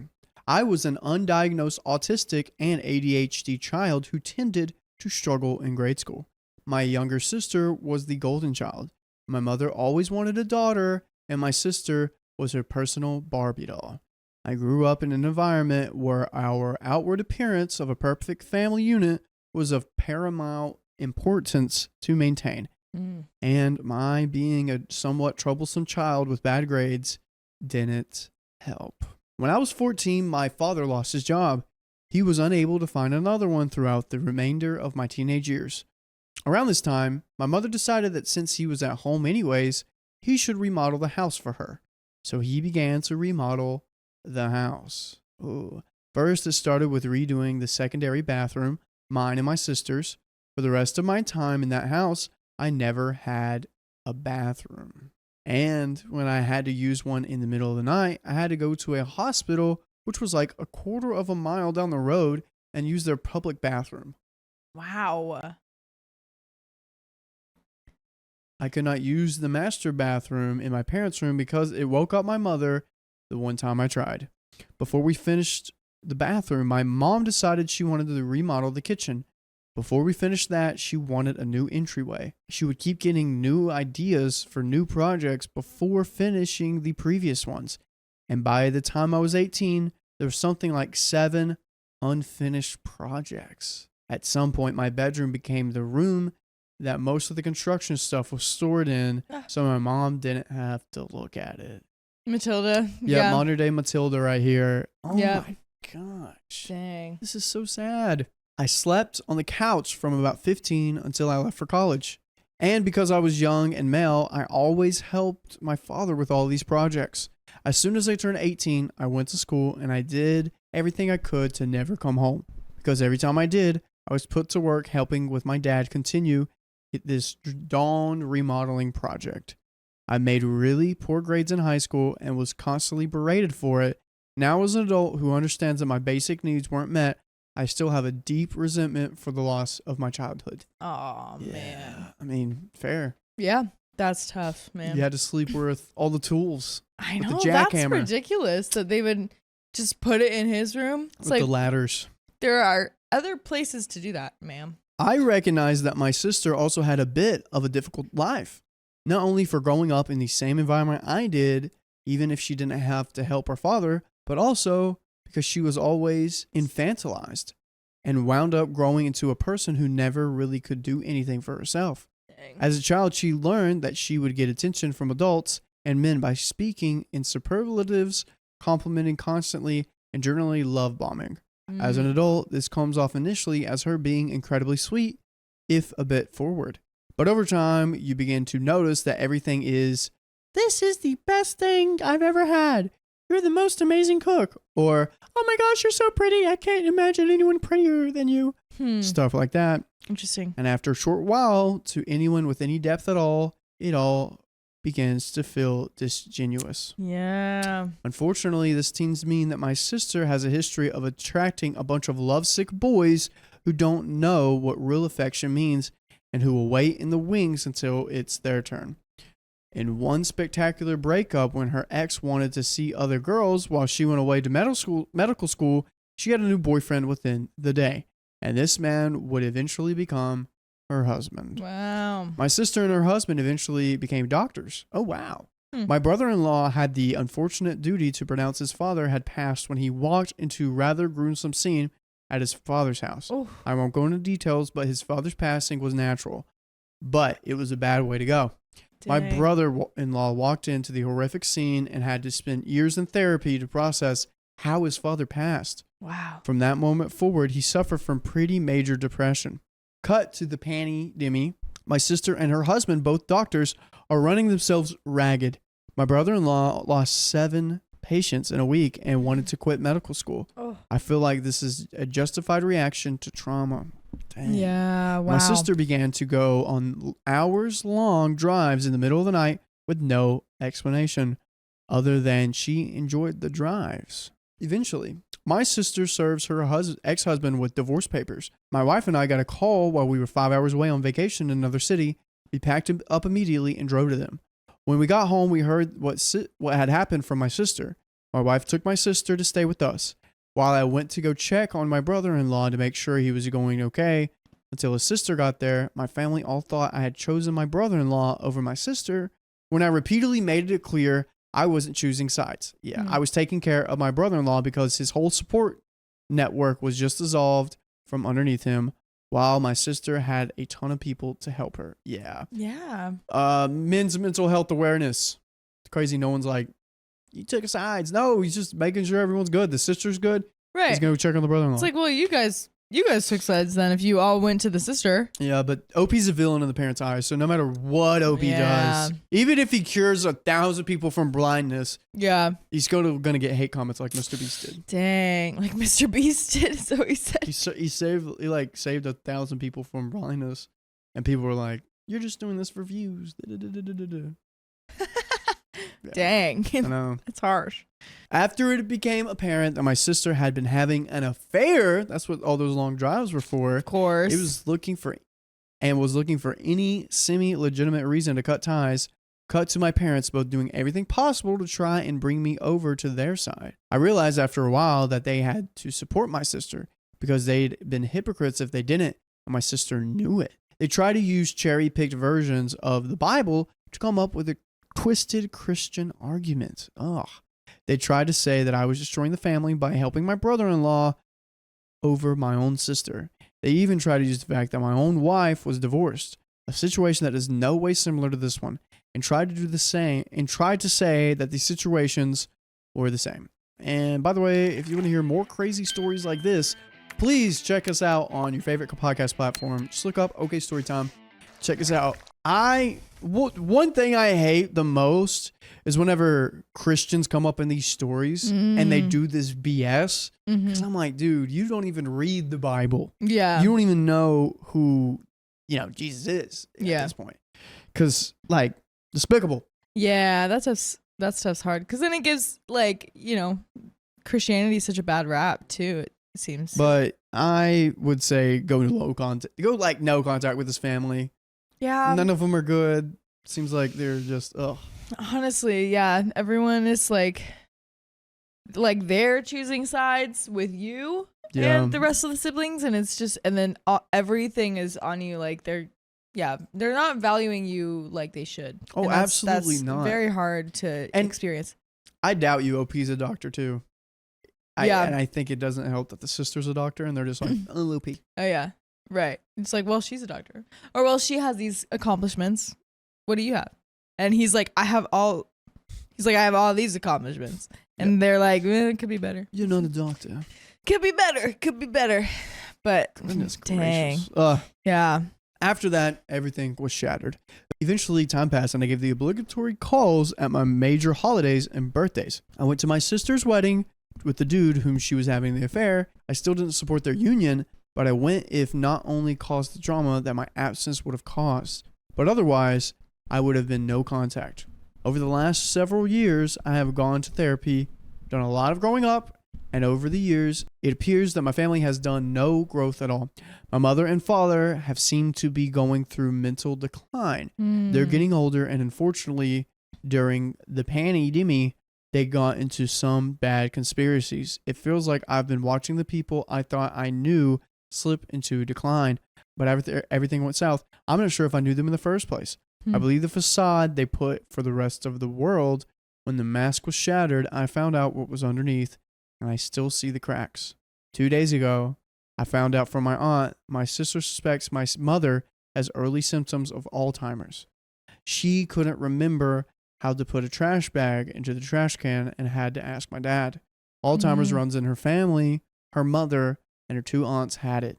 I found this information to be confirmation of what I had already suspected for years.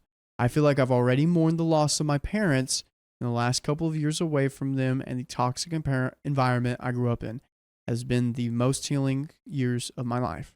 So much so that every time I have to think about interacting with my family, I literally have to spend all day mentally and emotionally preparing for the event. Am I the a-hole for not wanting to reach out to the family that has caused me so much trauma in what could be the final few months of my mom's life? And I'm going to go with a no. Yeah. You can write them a letter if you want to, but you don't owe them anything. Yeah.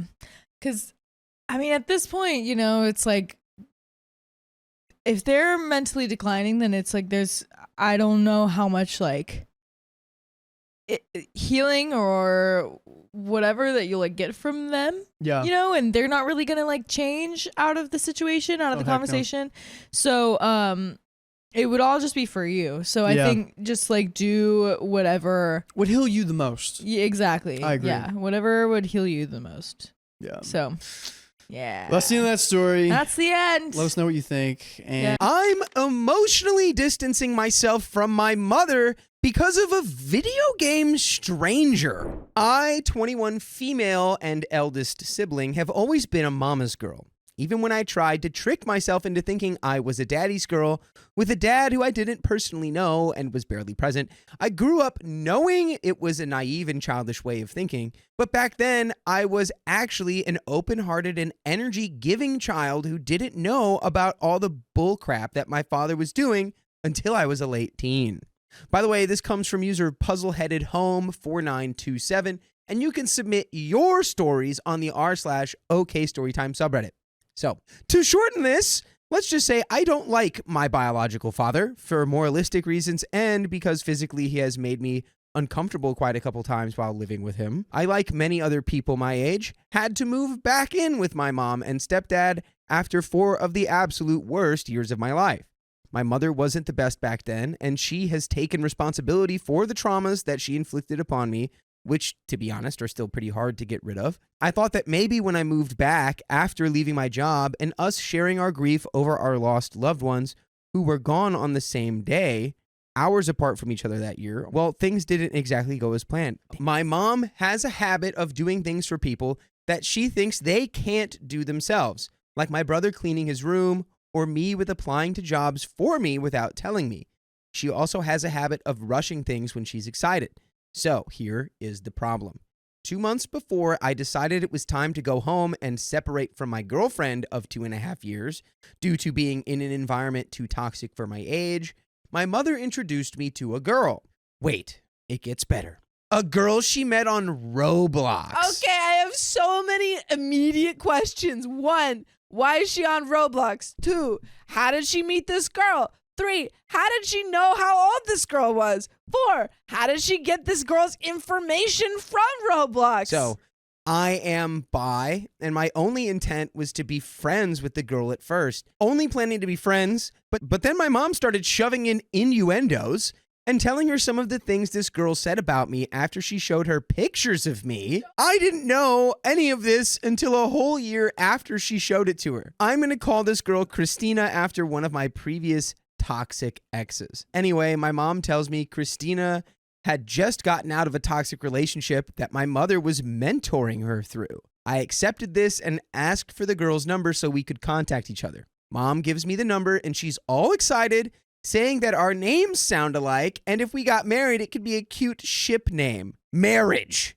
I hadn't even seen what the girl looked like yet. Mom's talking about marriage. I hadn't even seen what this girl looked like yet. About a week after talking, we started feeling each other out, but she confessed first, and then I confirmed. Mom ends up calling me at work the next day, panicking and saying that she couldn't get sleep the night before because she thought I hadn't ended things with my ex yet. At the time, I had already ended things and was even sleeping in a different room while living with her at the time. I had a set deadline for when I was going to leave work so I could financially be set until I could find another. Mom continued to rush me, saying I could just quit or make my manager do a transfer, Mind you, we live in an area where there are not a lot of jobs available.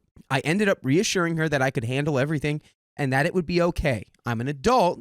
I know how to be one.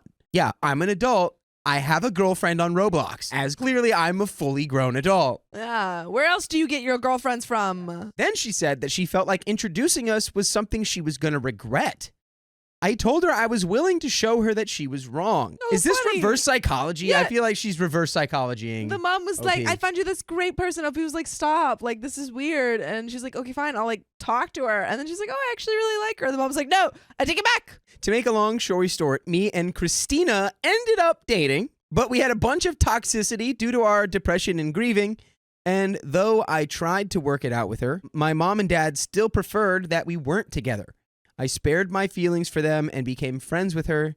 She agreed. Okay, so now they've gone into the friend zone. She was like, yeah, we're a little too depressed and too grief-stricken to work. Throughout the friendship, it was dry. There was absolutely no chemistry in our conversations besides the occasional flirting. At the time, Mom thought we were still together because of how often we talked. She thought we weren't listening to her, but I literally had no other friends besides Christina. Christina ends up calling me one night and asking me if we're friends. I respond with an avid yes. I also told her that I don't like having options when it comes to falling in love, and that I only had my eye on one person at the moment, her. After revealing the truth, that same day, a guy ended up asking me for my number at work, and I rejected him for her. I told her that if I had to wait for her, I would. On the call, she then proceeded to tell me that I didn't have to wait, and that if I fell in love with someone, I shouldn't stall it for her. She also proceeds to confess to me, because she had a habit of keeping things from me until I found out, that she had spoken with her toxic ex and that they had said that they missed the moments they had together. Mind you, I already set boundaries at that time, specifically stating that if I couldn't speak to my ex, she couldn't speak to hers. So no speaking to exes, especially not after what the ex was doing to her. I said okay to that. Next day I go to work and the same guy comes back and asked me out on a date once more. This time I say yes and immediately told Christina and my mom about it, and then immediately regretted it. Not only did Christina get pissed, but she went and told my mom I'm weird as F for saying yes. The last thing she texted me was to enjoy my date. And I said, I will. And I hope she enjoyed reminiscing with her ex. I blocked her that night, and my mom came for her and verbally defended me. The mom's kind of coming through. Emotionally, though, not so much. Next morning, I end up getting cussed out by her because I, quote, severed their 1-year relationship, and that she, quote, told me so because of a relationship she started. So the mom is now mad because she's like, you're messing up my Roblox friendships. She also took full responsibility for starting the relationship. She said she didn't want to hear my side of the story or hear an apology, so I didn't apologize. I went back in my room that day and didn't come out. At first, the reason was to let my mom cool down, but then the next day, I heard my mom on Roblox again with Christina. It was like they had suddenly made up like nothing happened. Earlier this morning, after my younger siblings went to school, she was talking with her on the phone and laughing with Christina all morning before taking me to work in silence. Wow. Mom is low-key like best buddies. Mom is in love with Christina, and that's why she's trying to sabotage her daughter's relationship. Because at first she was like, oh, I just want to be friends with Christina. I'll let my daughter date her. And then she was like, wait, this whole time I've been in love with Christina. Yeah, that's why she was like, oh, I regret this because now What I have I can't done? confess my love. She did not even say bye or I love you back to me before I left the car yesterday. And today I didn't bother saying it before shutting the door. Mom didn't even seem to mind much. She's not sitting on the couch in the living room when I come home from work anymore. She goes straight to bed along with my younger siblings, like she doesn't even want to look at me. All my life, I've been sacrificing my emotions for this woman and letting her dictate my decisions, only for her to tell me that I'm too grown to be asking her what to do. I was a very sheltered child, and my parents wouldn't let me get my driver's permit when I was 16 and prepared. Yet my first younger brother isn't even 16, and they let him get his. Now I'm a stunted 21-year-old who doesn't drive and is becoming an adult in literally one of the worst time periods in history. I ultimately decided to emotionally detach myself from my mom. I only talk to her for basic needs. I don't tell her anything about my social life anymore, only ask the questions that need to be asked. I have come to terms with the fact that my mother will never understand me emotionally, nor would she ever want to. I've accepted that the only real person that can keep my sanity together is myself. My emotions used to fluctuate based off my mother's. How much time I spent in the living room all depended on whether or not I could read her mind well enough to see if something was going on with her. All of this emotional and mental pressure from being around her, and I still forgave her after everything she's done to me. And she chose to side with a wench she met on Roblox that lives states away, and she only knew for 1 year over her own daughter, who has been pining for her unavailable love and attention and affection since she became conscious. And wow. You know what I'm conscious of? You know what I'm pining for y'all to that's even do? better. I'm pining for y'all to listen to full episodes with stories like this on Spotify or Apple Podcasts or any platform where you consume podcasts. All you got to do is search OK Storytime, and you've got the whole backlog. You've got everything in the palm of your hand. There it is. Man, I got 2 thoughts. Hit me with them. One, OP says worst time in history for someone to grow up in. That's, you know what? That's not entirely true. Arguably not a fact. Arguably not true. You could be a 21-year-old woman in like the 1800s or the 1900s or even 20 years ago. My second thought is this mom has bonded emotionally too much with this Roblox girl, Christina. Like, there's something weird going on there. Even if it's not romantic, it's just like she is prioritizing Christina over her own daughter, and it's strange. Yeah, that cues you in on the, the hazards, the potential dangers of role-playing in Roblox. You might role-play so well that you actually forget who your real daughter is, and you start prioritizing strangers on the internet over your own family. Yeah. So watch out. But there's a little bit left. We're going to finish this story right now. So after that enlightenment, I felt the pain, the longing, and the disappointment. I slept it off, let it pass, and was left numb. My face falls when I feel her presence. I don't give her my energy or any personality when I speak anymore. I don't even look at her when I come out of the room. Right now, I'm working, making bread to beat the Gen Z laziness allegations, and I'm not worried about anything else. I will no longer sacrifice my happiness just because of the way others feel. I've been a people pleaser my whole life, thanks to a certain someone, and I'm just now figuring out how to work myself out of it. And I went on that date with the guy. I had an amazing night. I can definitely say it feels good to be selfish for once as the eldest sibling in the family. So give it to me straight. Am I the a-hole? Yeah, I think so. I think when you really think about the delicate dynamics, oh, I'm your daughter, pay attention to me. It's like, first of all, get over take yourself. a breath, all right? Relax, all right? Grow, okay? Do a little growth. Maybe if you were better at Roblox, okay, I'd be paying a little more attention to you and you'd actually be involved, but you can't keep character for more than 5 seconds. Okay, daughter? You keep saying, oh, I don't have enough Robux. No, okay, clearly you're not the a-hole, and that was just a joke. Your mom's weird. Yeah, but I'm glad her weirdness has now started your growth and enlightenment arc. I would hope you've moved on. My grandmother has been unfair to my mother, so we're sending her to a home care service provider. Is this like a F around and find out situation for real? My grandma, 72 female, broke her ankle right before Thanksgiving. She cannot put any weight on it and can't for another month. My mom, 52, drove 12 hours to help her as she had no one else to help her. She had driven back down and then back up after a few weeks to move her into our house for a few months. By the way, this comes from Top Market 81. If you want to spin your own stories, go to r/OKStorytime subreddit. So, my dad, who can't stand her, and I have turned our house as accommodating as possible, installing rails on 3 steps, making a mini bedroom for her with my new mattress, etc. Now that she's here, she's made my mom's life HE double hockey sticks. My mom was on break from teaching and now spends every hour making sure she's fed, has water, needs new socks, or is comfortable enough. She makes her special meals because she refuses to eat what we do.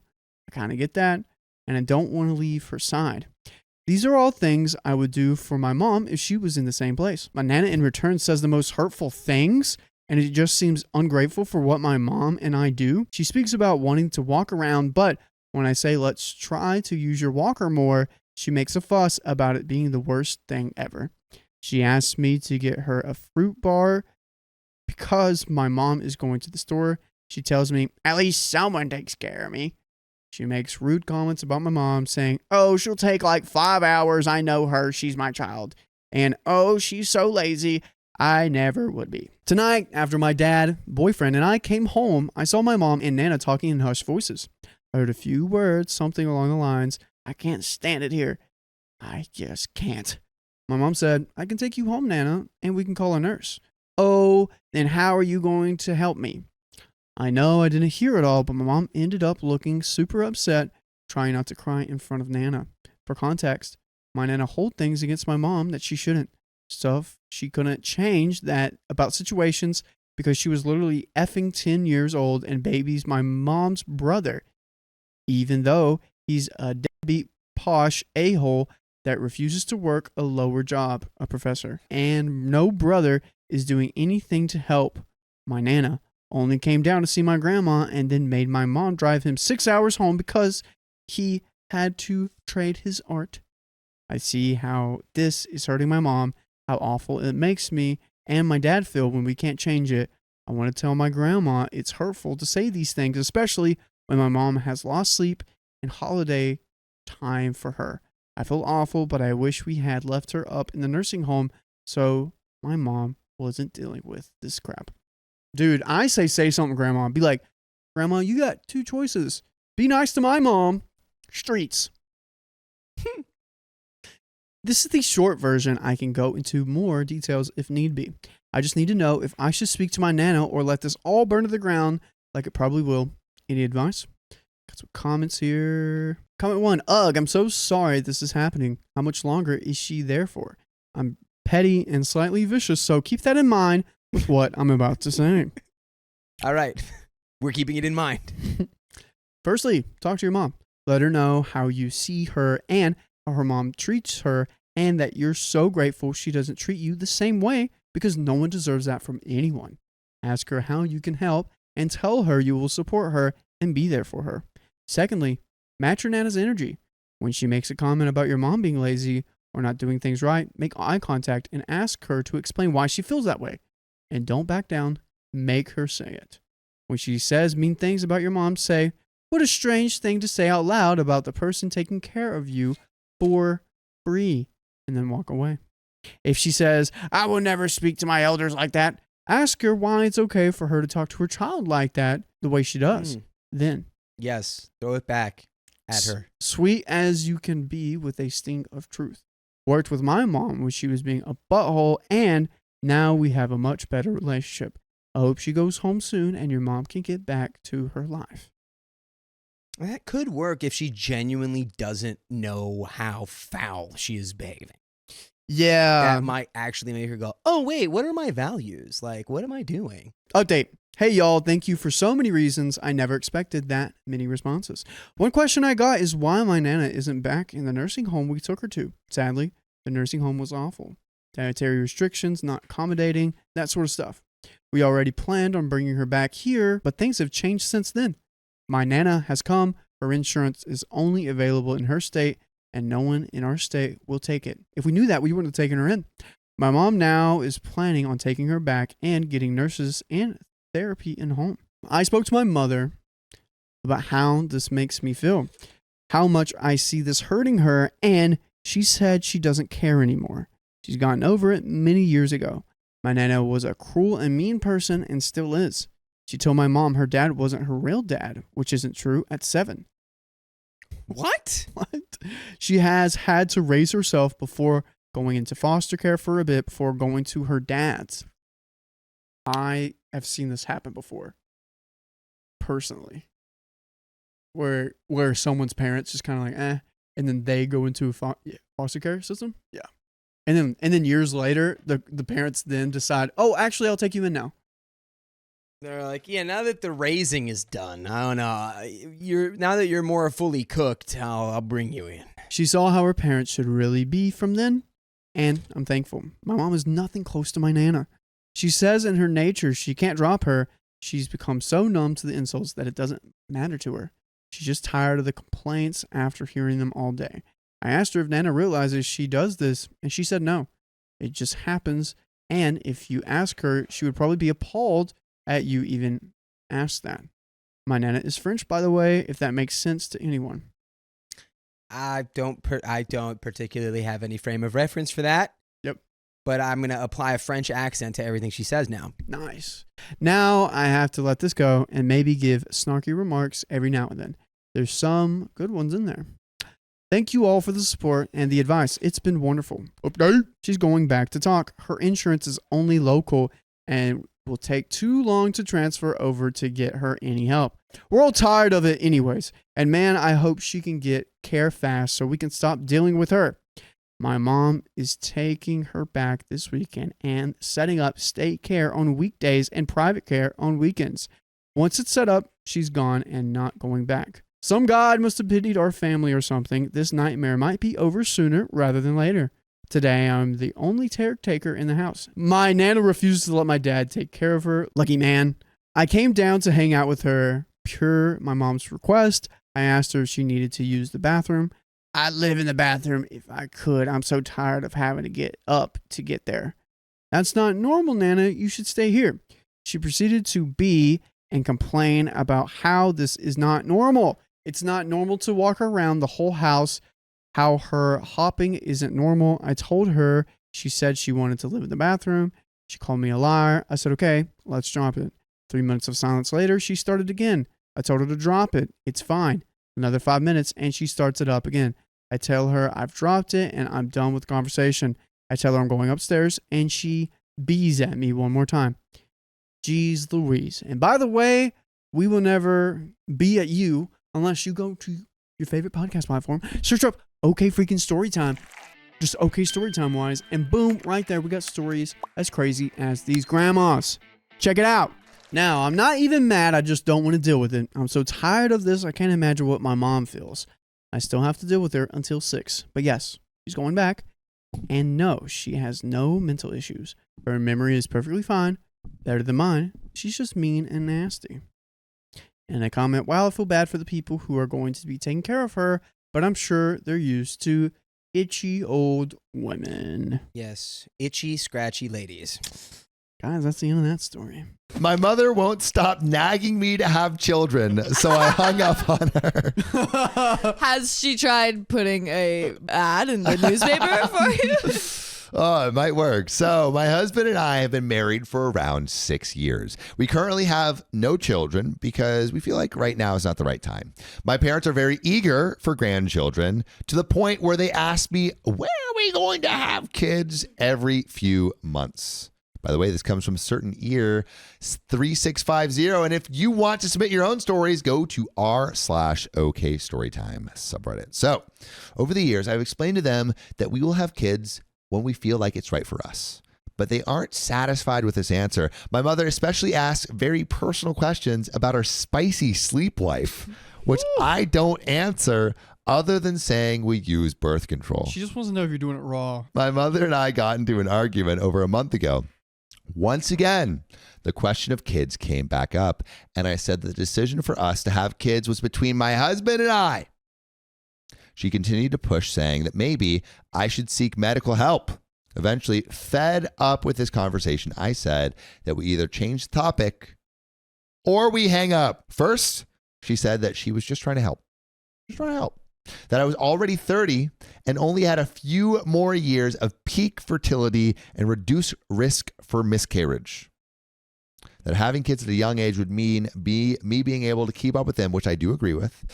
Then she said that it's better to talk to her, otherwise my father would call my husband and ask him, which I said she doesn't need to be the middleman. He should stop hiding behind her and talk to us directly. How relatives are asking her again and again. I said that if they have a problem, direct them to me. I tried to change the topic, but she brought it right back up. I asked her to respect the boundaries, and that was ignored.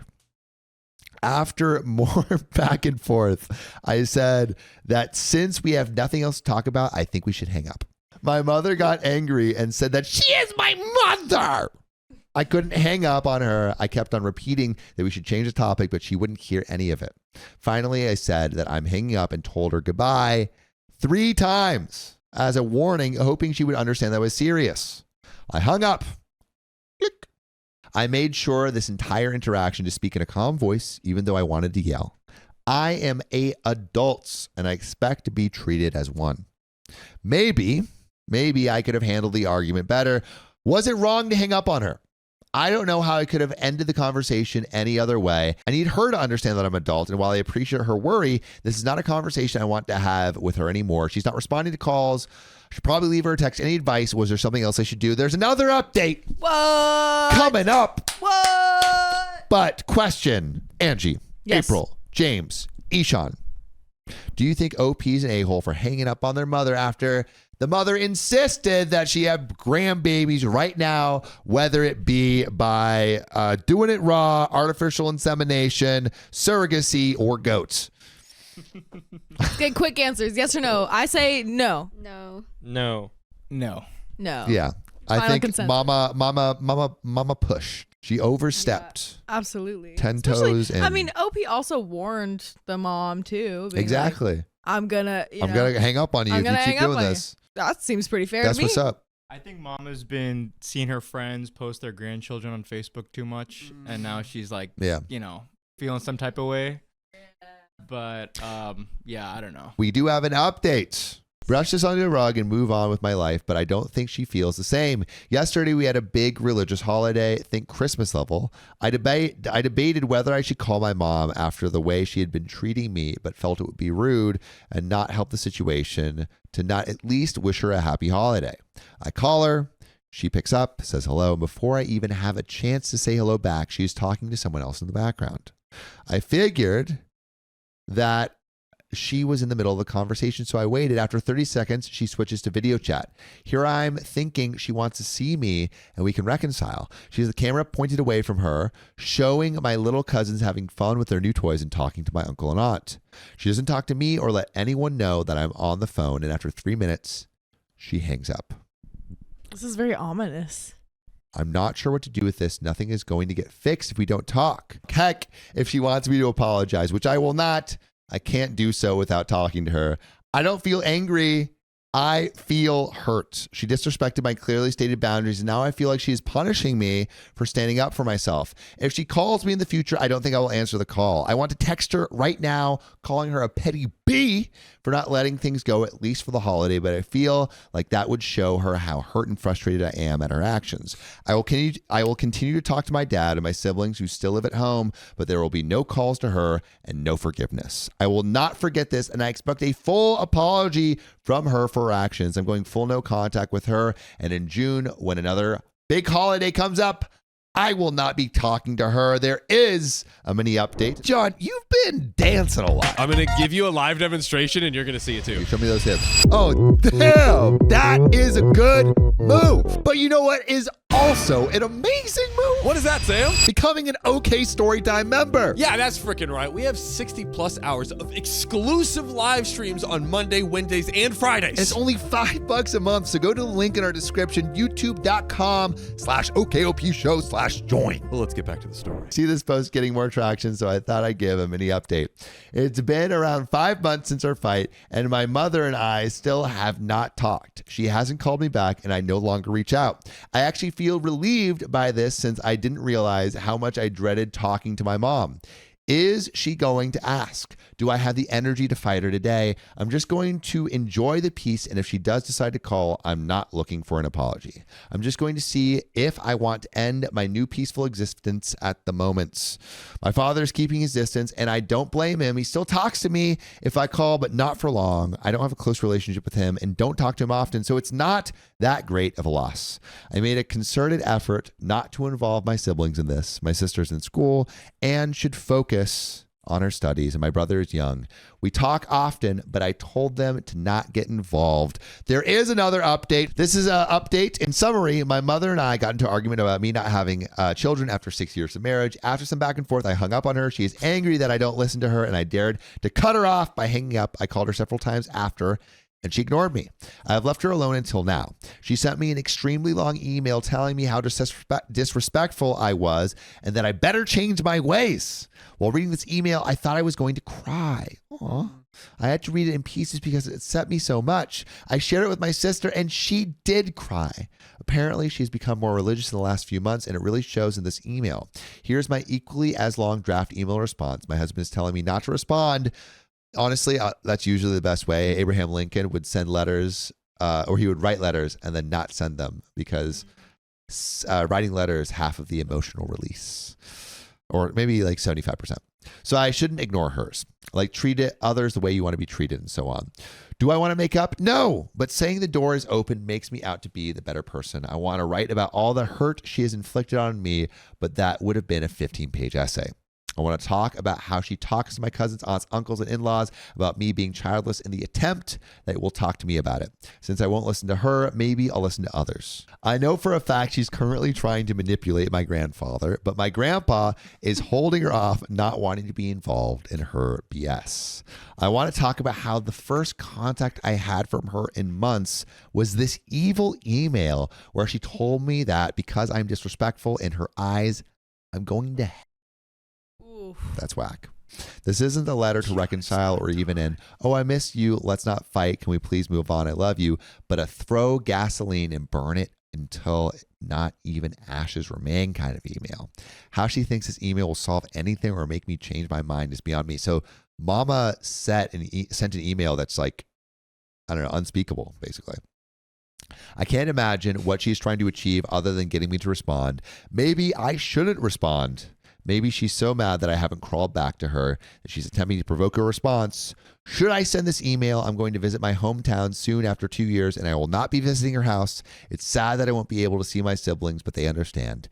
I just spoke to my sister, and she said that mom confiscated her phone and laptop and was looking through it. She has gone full psycho. This is the last time I'm going to talk to her until she changes her ways. If she tries to force a confrontation, I will leave. I'm definitely not dealing with this narcissistic behavior anymore. I'll update if anything big happens. By the way, something big has just happened, and it's our podcast that releases every day on Apple Podcasts, Spotify, and everywhere you get podcasts. So listen to OK Storytime wherever you get podcasts. But we got a little bit more.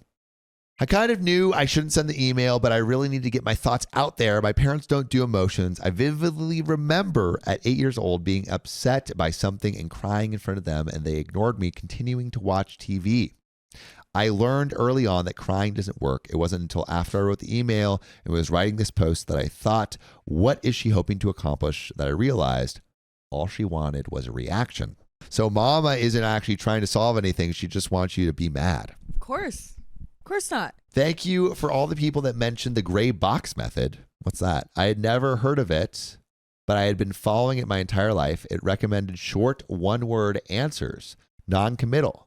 So I'm going to reply back with, I see, that's nice, or okay, nice hearing from you. I'll reply on Friday, give it a few days. And at 2, I ended up not replying at all. I realized that I was hoping that if I gave her a short one-word reply, I would drive her crazy. I wanted to hurt her. And I don't want to be that kind of person. Let it be and live my life. Wow. Wow. Dang. That's the end? That's the end. So it looks like OP is kind of taking the high road at the end of the day. That's good. Which is kind of good. After getting an email, like what it seems like she got, like I think that's the best move. Yeah, and I mean, to the mom, it's not that big of a deal. This feels like it's so not that blown deep. out of proportion. Yeah. From like on the mom's side. Yeah. Oh man. Well, this has been a beautiful stream, y'all.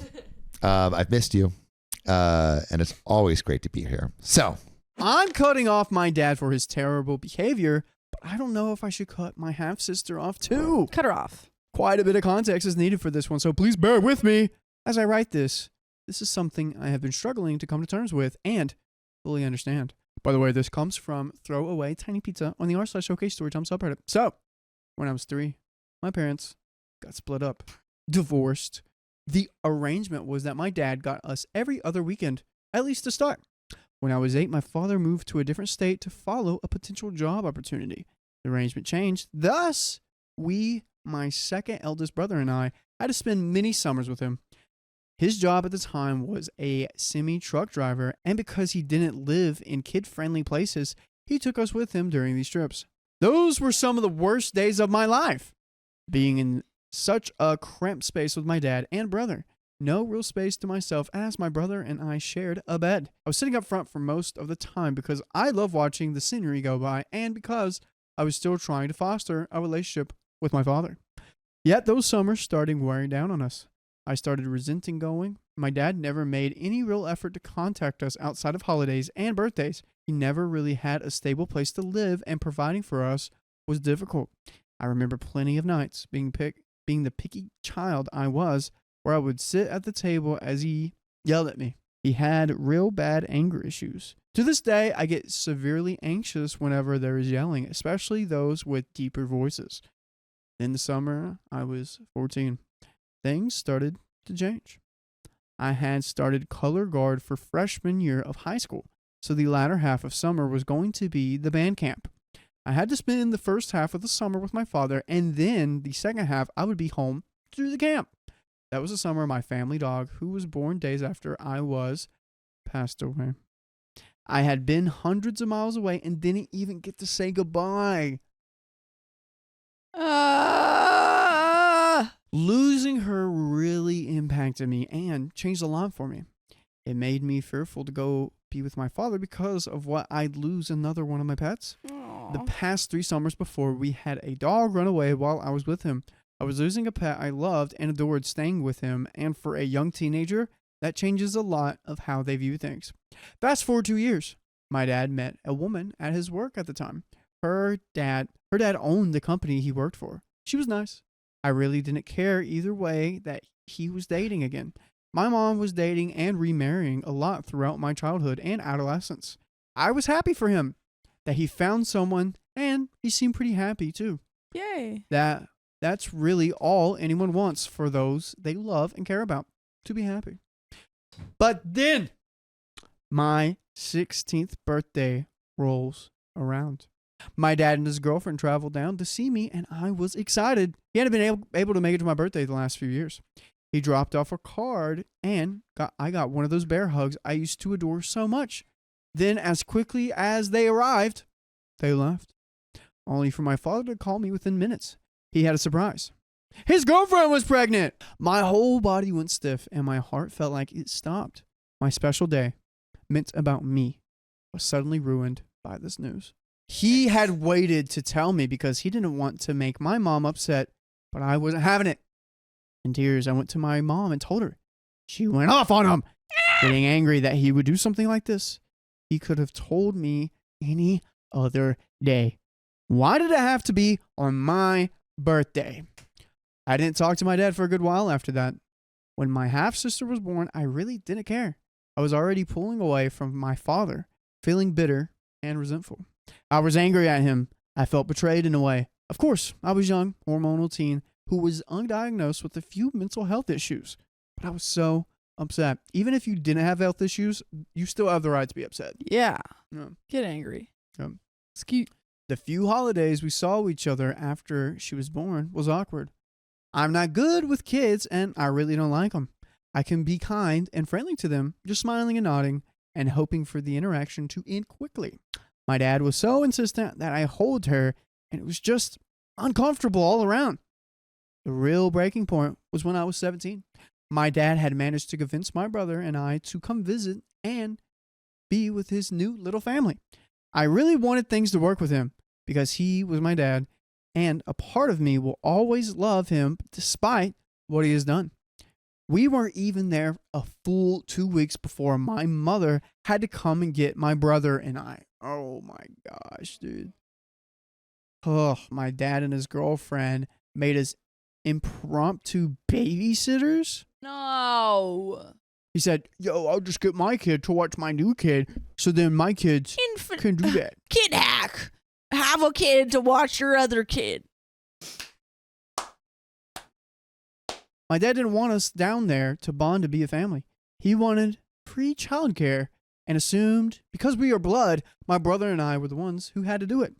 One day, he screamed and ranted at us about her diaper, which neither of us have experience with, and belittled and berated us. He brought both of us to tears and didn't even care. Just told us to call our mom if we were that miserable. I stopped talking to him outside of holiday visits. His mother, my grandmother, was my life, and I loved her so much, even if my dad was a piece of work. I still tried for her. Every time seeing my dad being a loving and kind parent to her, he never raised his voice. He didn't force her to sit at the table to finish her meals. He was gentle and kind. Aw, that's A way nice. he never was with us. No. Dang. Bad parent. Get rid of him. He proved he could be a good parent, that he could be a loving dad. He just didn't want to be one to us because of our mother. My half-sister is only going to get older, but I don't think I can bring myself to create any kind of relationship with her. I just can't look at her without thinking of all the awful things my dad did to us. How much love he shows her that he rarely showed us. Aw. It just hurts to be the child he didn't want. Dude, that's Aw. so much. Yeah, that's not on you. That's on your dad, man. Yeah. That's hard. I can't stop thinking about the TV show Invincible. Invincible. I'm not going to explain anything. Yeah, But but I that- can't stop thinking about it because that's a good, That's what I think about. I don't like why, like what happened between him and your mom that he just doesn't care about you. Yeah, like what? You're a bad parent if you're letting what happened between you and your partner come between you and your children. Yeah. I have no hard feelings against her. My eldest brother is a half brother. Same mom, different dads. So being my half sister isn't a problem. Wait, my brother's a half brother, same mom, different dads. So he had to take care of you and then a kid Oh. that's not really his. That makes sense. Interesting. So being my half sister isn't a problem. I just don't know if I can handle trying to be friendly with her while hearing anything about my dad and how much he loves and cares for her. But if you love and care for us, what you got to do right now, go to your favorite podcast platform, search up OK Storytime, and prove that you love us by listening to our podcast after this story. Go right now. Do you love us? Prove it.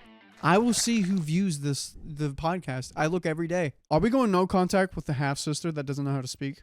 No. What? Come on. Why not? I think eventually, once you get away from your dad, you're gonna realize, like, you know what, this is not the sister's fault. This is your dad's fault, and you don't have to have a relationship with your sister. Like, you can't force that, but like, just know, like, she doesn't want this either, man. I say no. Go no contact. You're not in her life right now. Just continue Yeah. not to be in her life. Yeah, that's And I true. think it's for the better. That's true. I'm going to finish the story off. I cut contact with him last year after he yelled when I asked for my portion of my grandmother's ashes. He had promised to send them, and when a month went by, I asked, and he just blew up at me. I haven't spoken to him since, and still do not have my portion of her ashes. And there you have it. Guys, thank you so much for being at this live stream. We love you We're so gonna cut it much. out. My father disrespected my partner, so I'm not inviting him to our wedding. You ain't coming. Let me start off with me, female 23, and my partner, trans female 24. We've been engaged for 5 years out of the 6 years we've known each other, after casually hitting each other up on a dating app after many failed long relationships. She just gets me like no other relationship I've ever had before, and it feels like I have truly met my best friend. By the way, this comes from user UnlikelySnow2329, and if you want to submit your own stories, go to the r/OK Storytime subreddit. Let me make a few points. One, in the beginning, my partner didn't open up to me about being trans, as she was not transitioning yet and was still kind of on the fence about how she would like to present herself. 2, she has never been, nor ever will be, ashamed of herself or her identity. 3, I am pan, so whatever way that she wants to go, I am down for, because I fell in love with the person, not the parts. As long as she's healthy and happy, I could care less, and I've been very vocal about this to other people who have tried to tear her down. I have been very low contact to no contact with my biological dad since I was 13, after years of emotional and mental abuse and him weaponizing the Bible as an answer to everything. I've been in regular contact, however, with my stepmom, as she has always wanted a daughter and was very upset with how my dad treated me. Where she comes from, women and girls are queens and princesses and should be treated as such. But also to keep in contact with my 2 half brothers, who I basically help raise on the weekends during my visits visits because that was what was expected of me since they were born, because I was a girl. Another pair of characters who I have kept contact with are my grandparents on my father's side, because they've always told me no matter what I have decided, they will love me because I am their granddaughter. That, and they both have told me multiple times when I was little that they always wanted a girl but ended up with 3 boys. So they've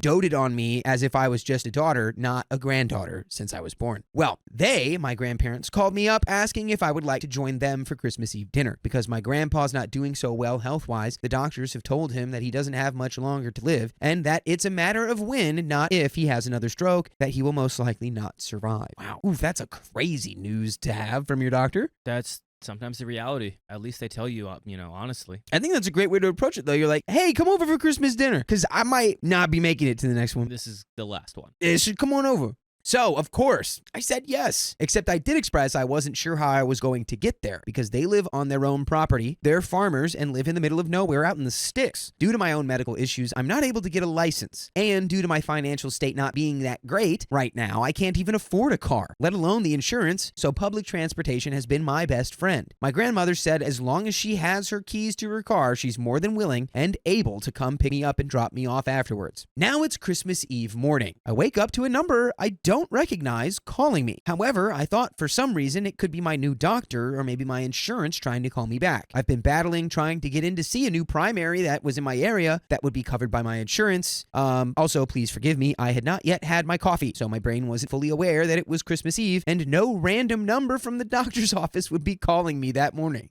Could you guess who was on the other end of the line?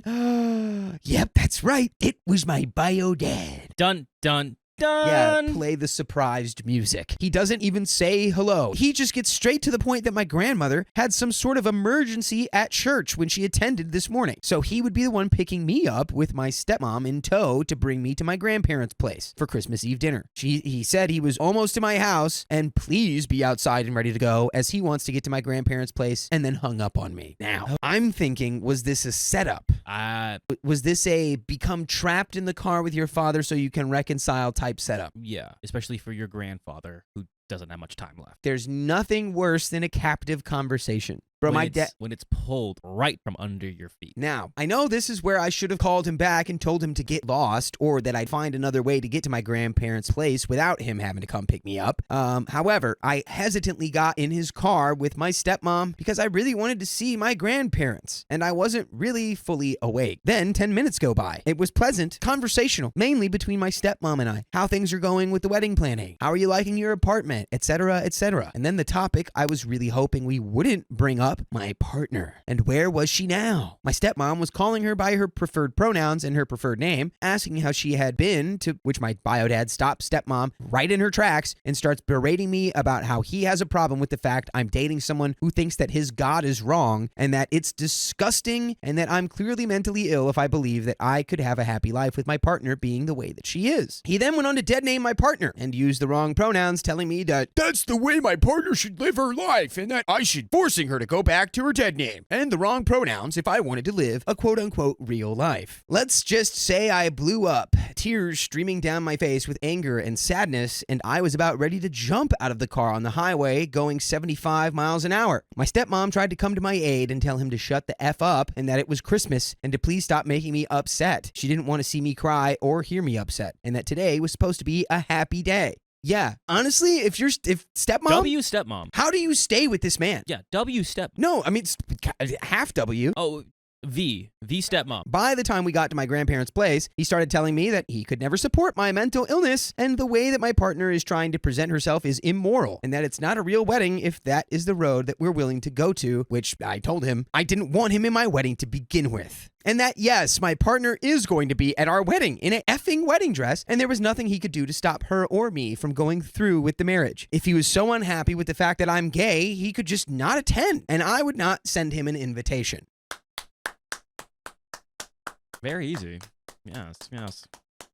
Anyway, I want to let you know, by the way, you can listen to full episodes with stories just like this on Spotify, iHeartRadio, Apple Podcasts, wherever you listen to podcasts. Just search OK Storytime, and you have the whole world in your hands. The whole world of OK Storytime. Be careful with that. Over 2,000 episodes. Precious. Anyways, we have a little bit left here. We all know what we're doing, right? dad's not going to the wedding, don't feel bad about it. Maybe and just invite the stepmom. Invite stepmom for sure. And then try to convince her to leave your father. Please. Yeah, set her up at the wedding. Please.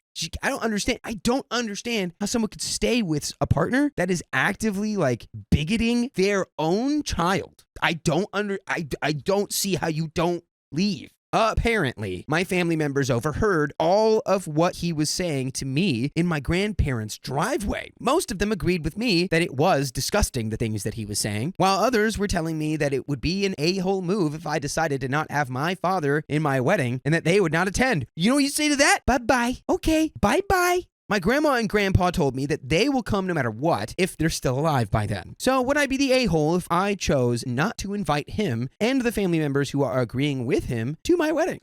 No! You would not be the a-hole! You don't need to invite someone that's so toxic in your life. You don't own that. You know it. You know your father's trash. I think you just want to hear the rest of the internet tell you that he is. Comment number 1. Not the a-hole. Your wedding is about you and your partner. Anyone who has any issues with it can go F off. If they don't support you two, then they shouldn't be welcomed. Celebrate the love the two of you have and the promise you're making to each other. By not inviting them, you're showing your wife to be who you're going to support and whose side you're going to be on. I hope your grandparents are able to make it to your wedding. I agree with all of that. Comment 2, not the a-hole. His DNA does not give him a right to be at your wedding. And why would you invite someone who doesn't want you to be happy? Biodad is the a-hole here, and a huge one at that. And that, folks, is the end of that story. You don't even need us. You don't need the internet. You already know. You don't know. I mean, you already know. You don't need people to reinforce your idea. Exactly. He sucks. No contact with the dad.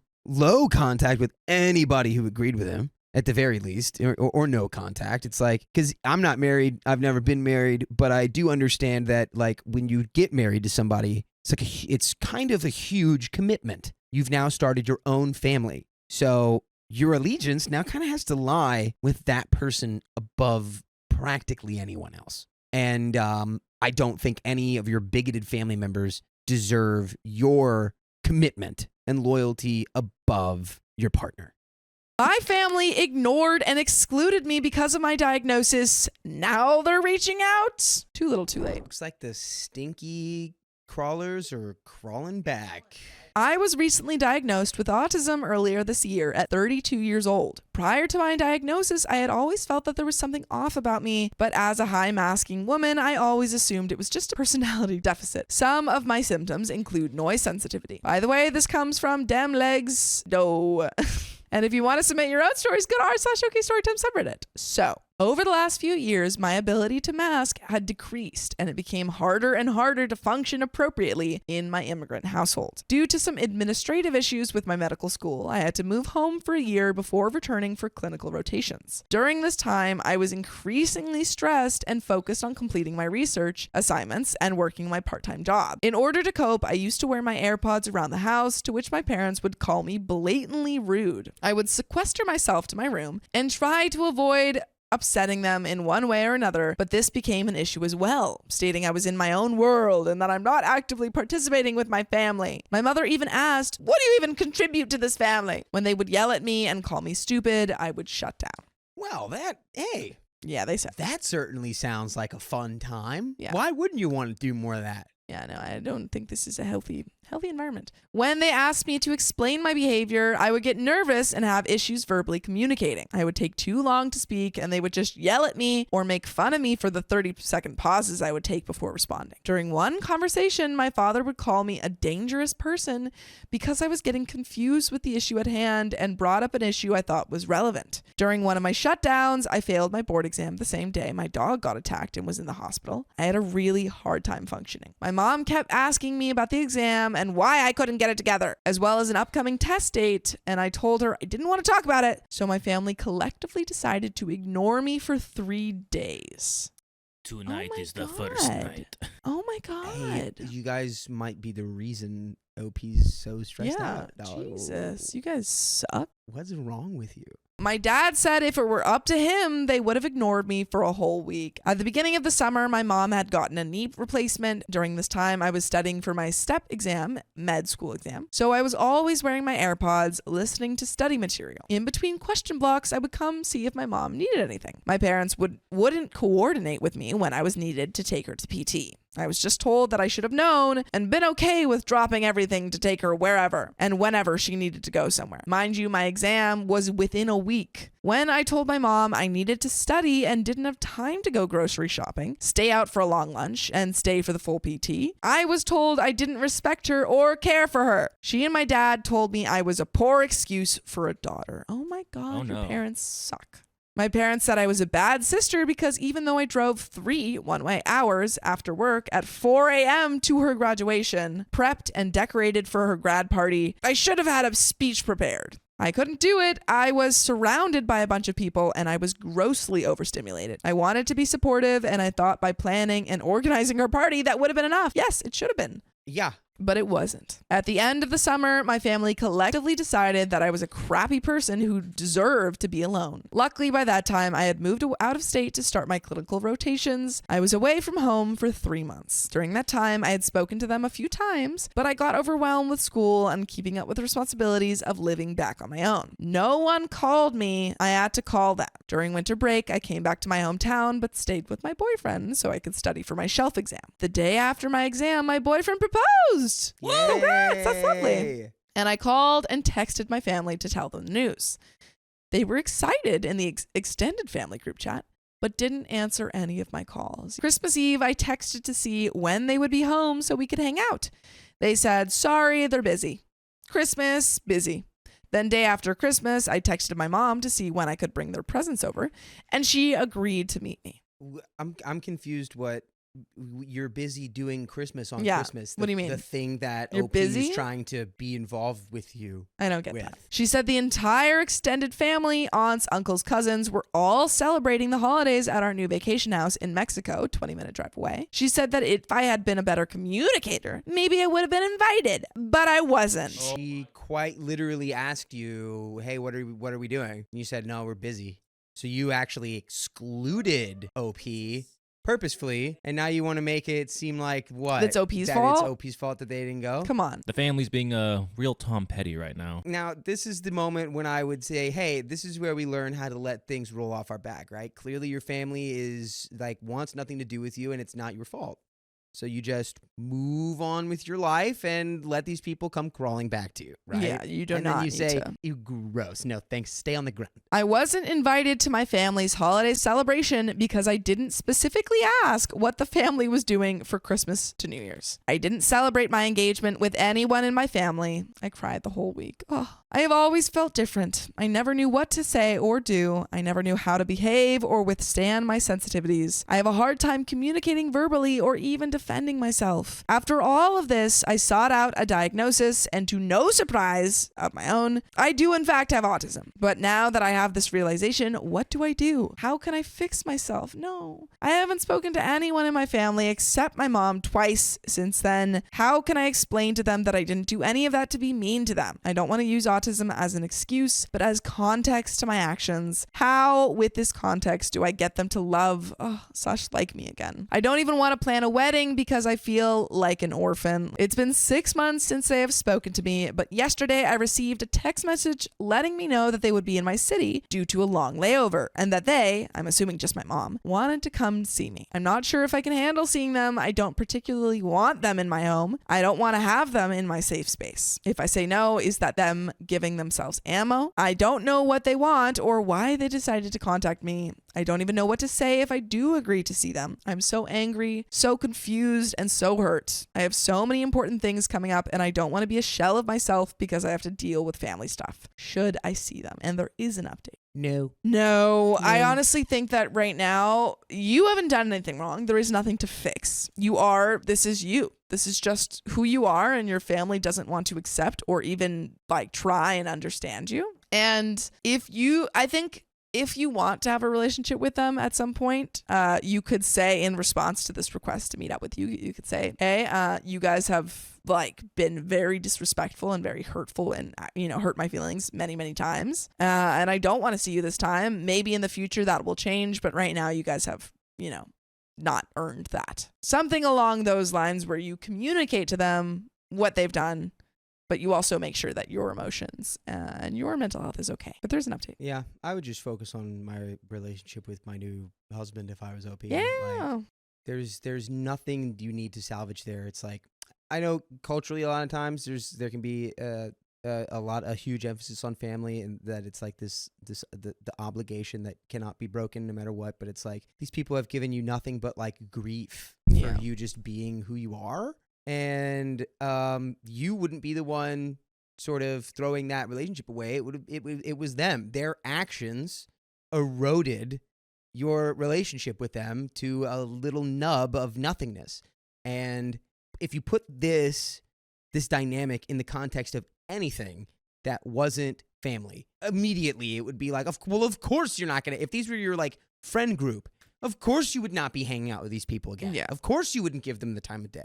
Just because they're like sharing your DNA doesn't excuse the way that they've treated you or that they will likely continue to treat you. So I would say just move on in peace.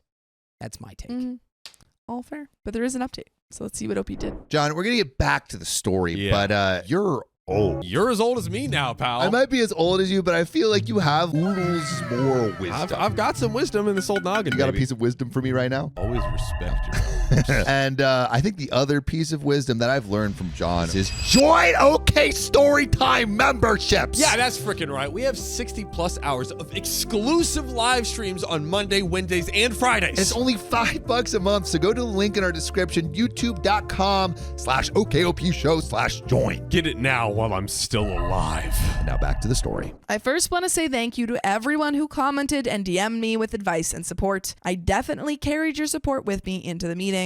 I also want to say sorry for the late update. I was emotionally burned out that I didn't even start to process what happened until yesterday. Anyway, here is what.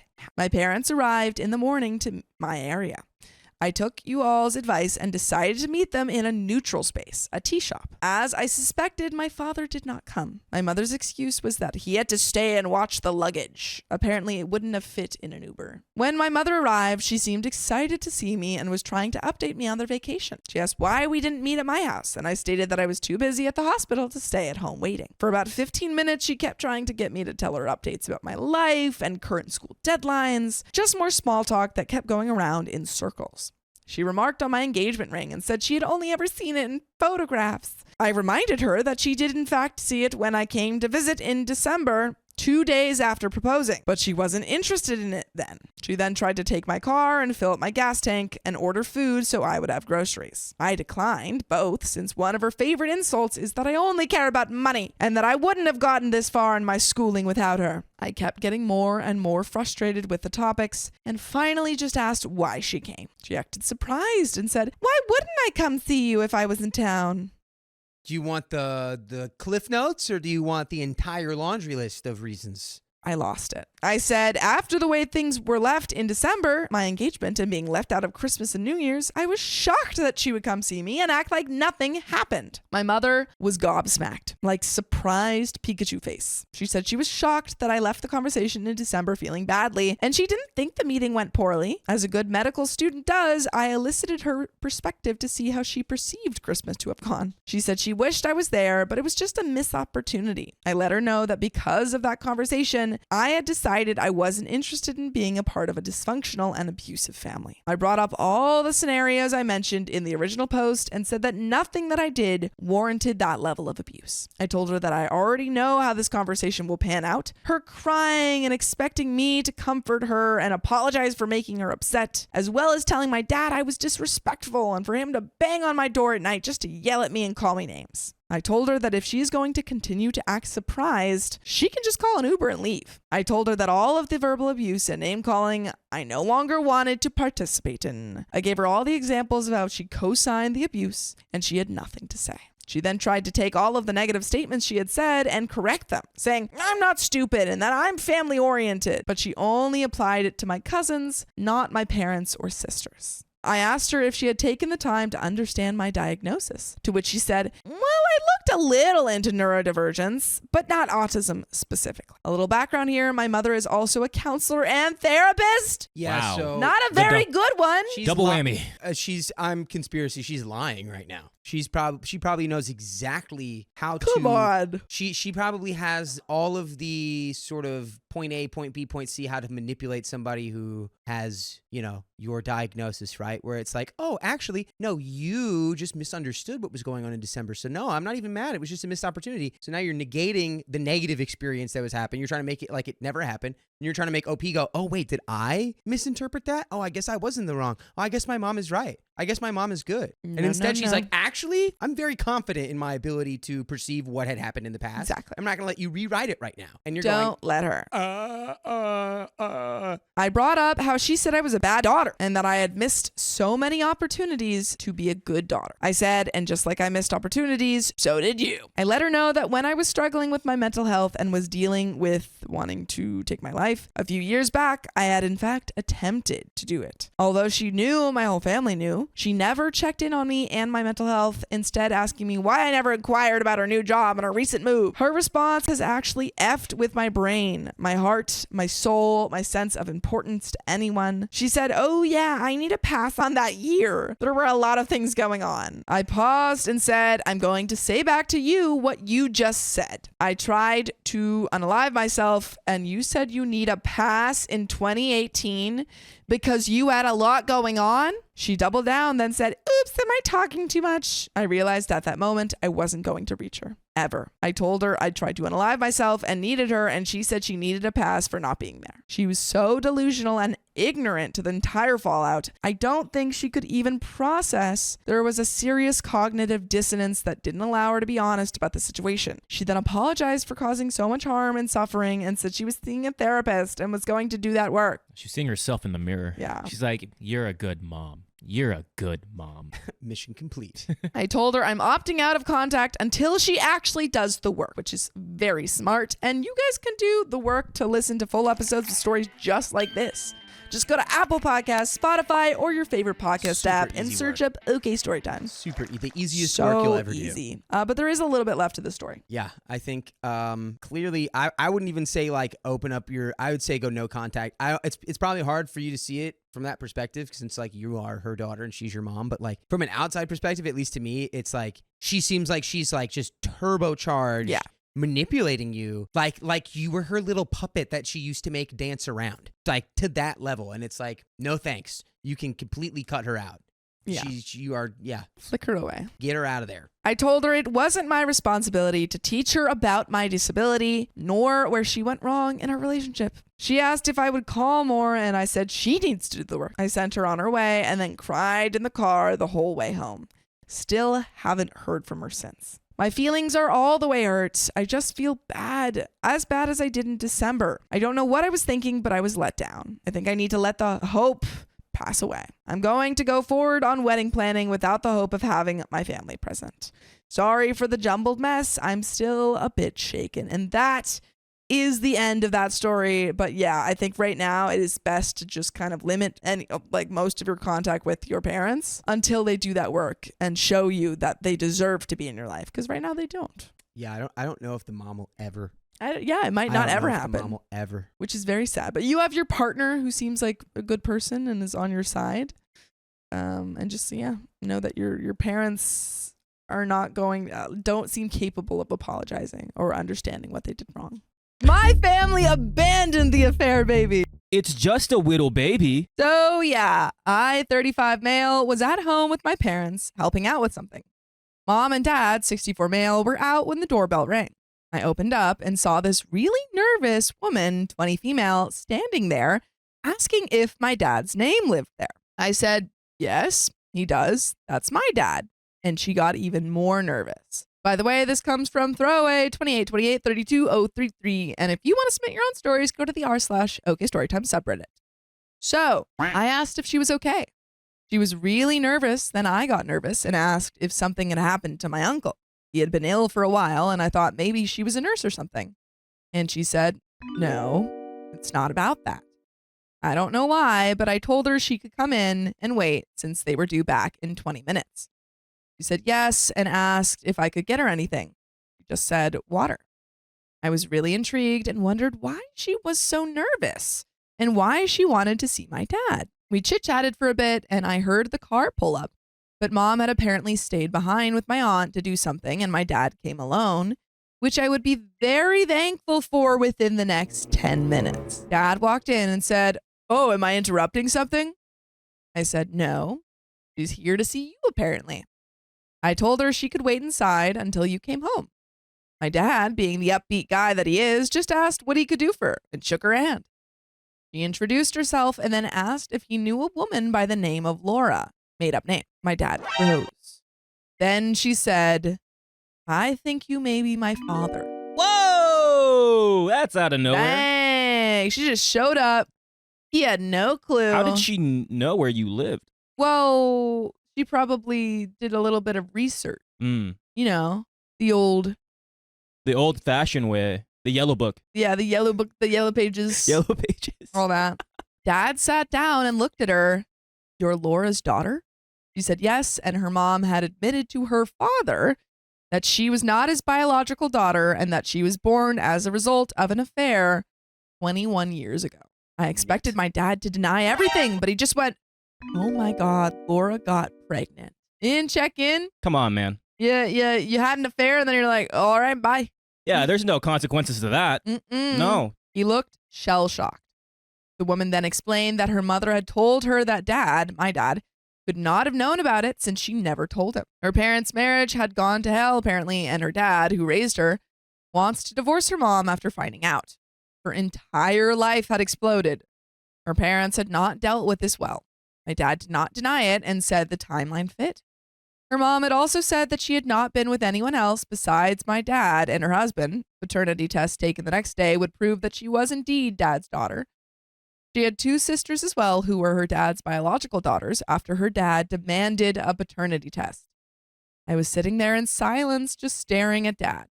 I had been an only child all my life, and now this woman sitting across from me at the table is my half-sister.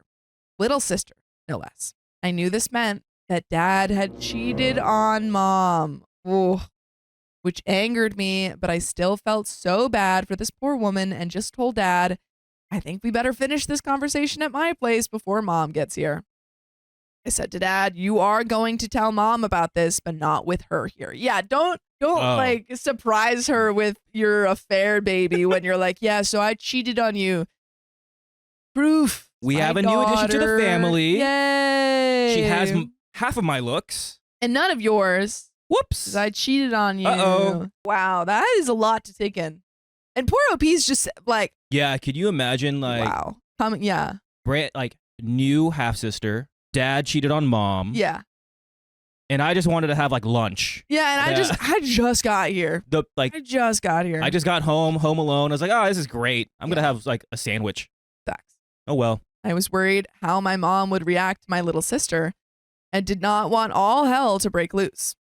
They both agreed, and I told her that she could stay at my place if she needed somewhere to stay. How kind. Wow. I got in my car and drove her to my place. She had traveled quite a while by train, and she lived on the other side of the country. Meanwhile, my dad had told my mom and admitted to everything. My mom was not happy. Yeah. But she was actually more concerned for my half-sister and her family in all of this. And she ordered, most likely, Dad to take responsibility for this poor girl. My dad just said yes. Dad and Mom came over to my place, and my half-sister woke up. She had been resting on my couch. I had never been more scared to see my mom in my life. Mom came in, just winked at me, and kissed me on the cheeks. She is taking this super well. My dad looked like he had just had the biggest dressing down of his life. Mom introduced herself to my half-sister, and to my relief, Mom was not upset with her at all. This mom sounds great. I mean, why did he cheat on her?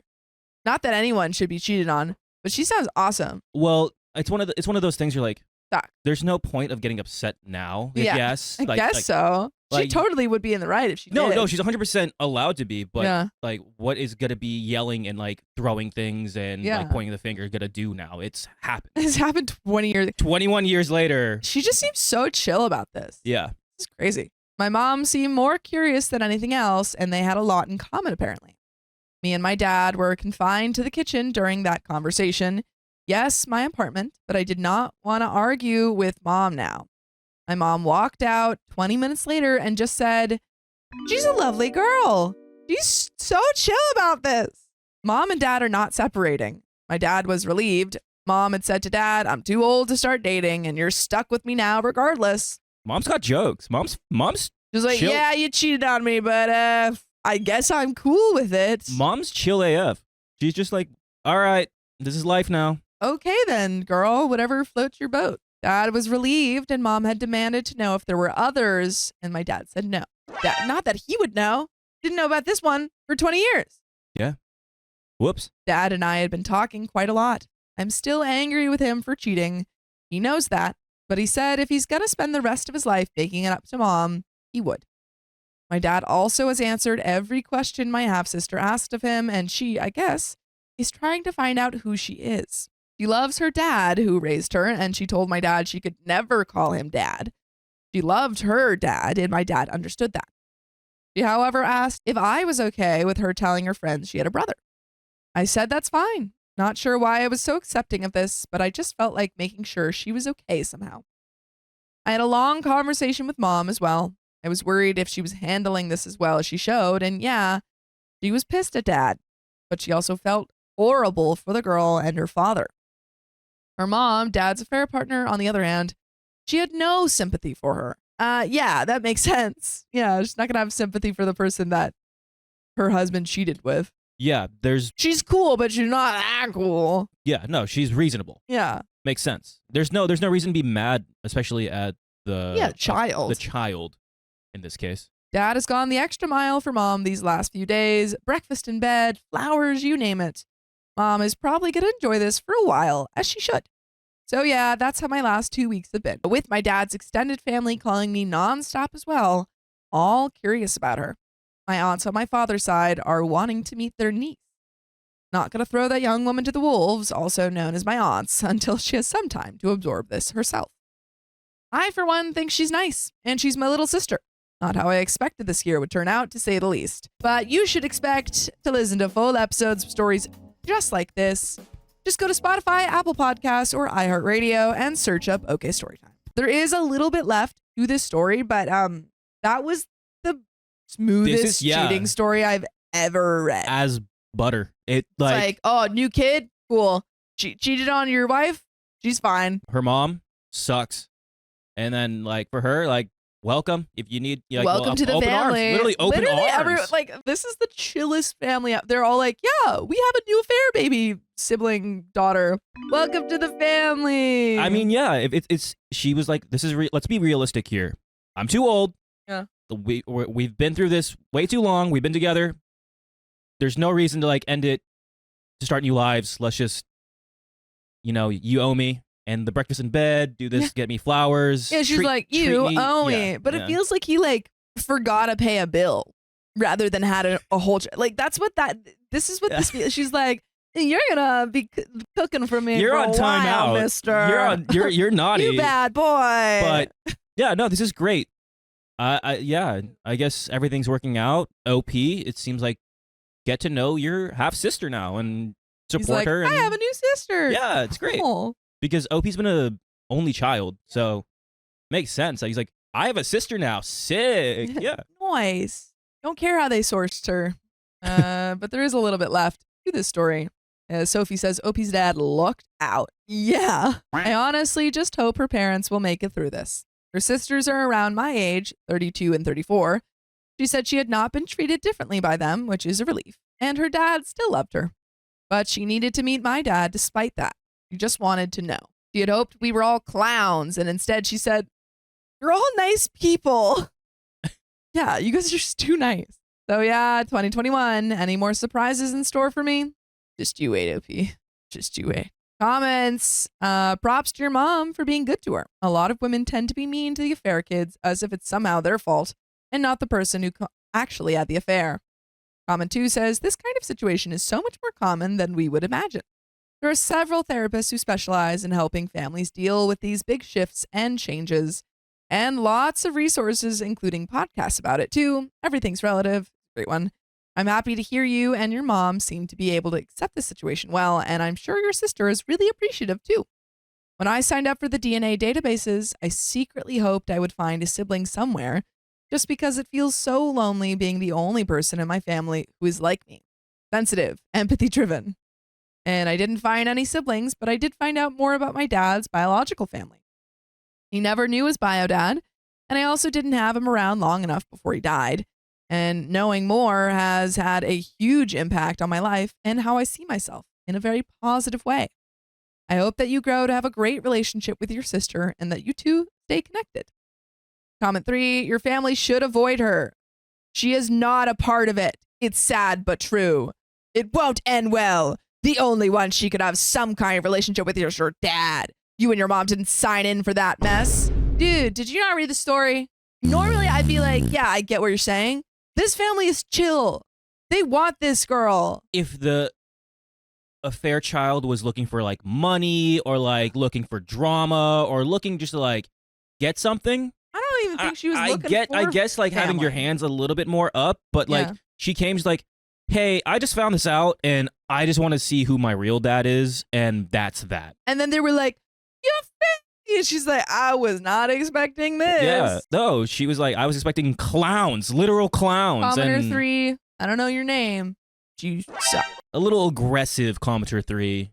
Yeah. But that's the end of that story. So wholesome. That was great. That was probably one of the nicest like affair stories we've had. Truly, like, huge affair problem.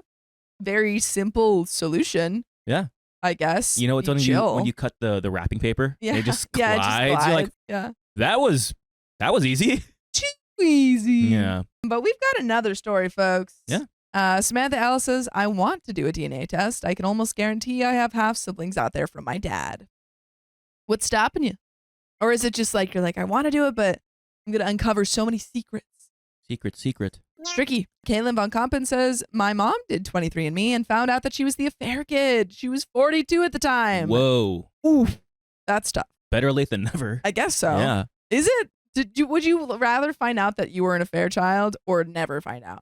I would want to find out. Okay. But I know for a fact I'm not. Yeah, well, yeah, I know that. Because I was literally a mistake. Oh.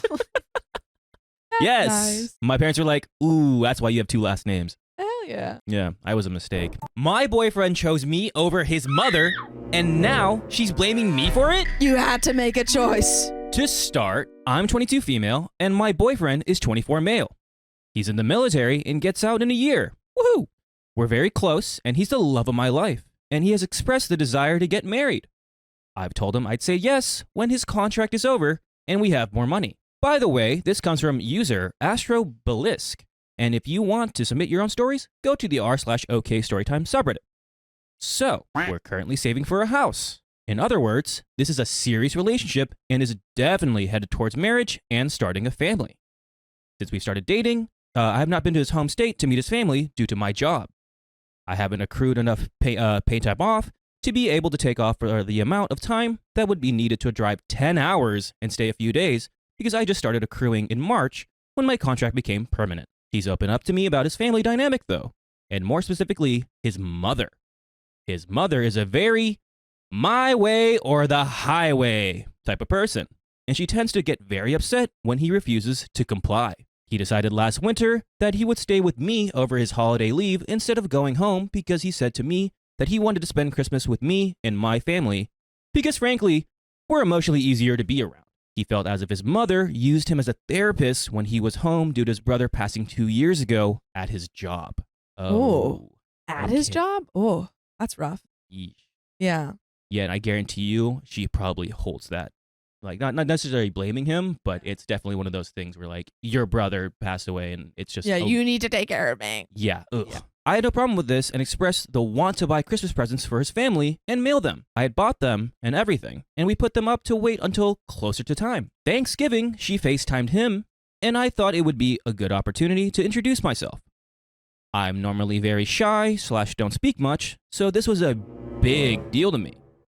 I waved and said, hello, and tried to introduce myself, but she jumped straight into talking to her son. Okay, it's okay. Maybe it was the wrong time to do that, or she didn't hear me, so I'll wait and try again later. I ended up introducing myself to a few other family members, though, when she passed the phone around.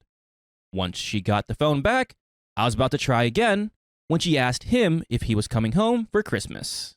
And I guarantee you, this is not going to be good. There's going to be a problem. Yep. We both kind of froze.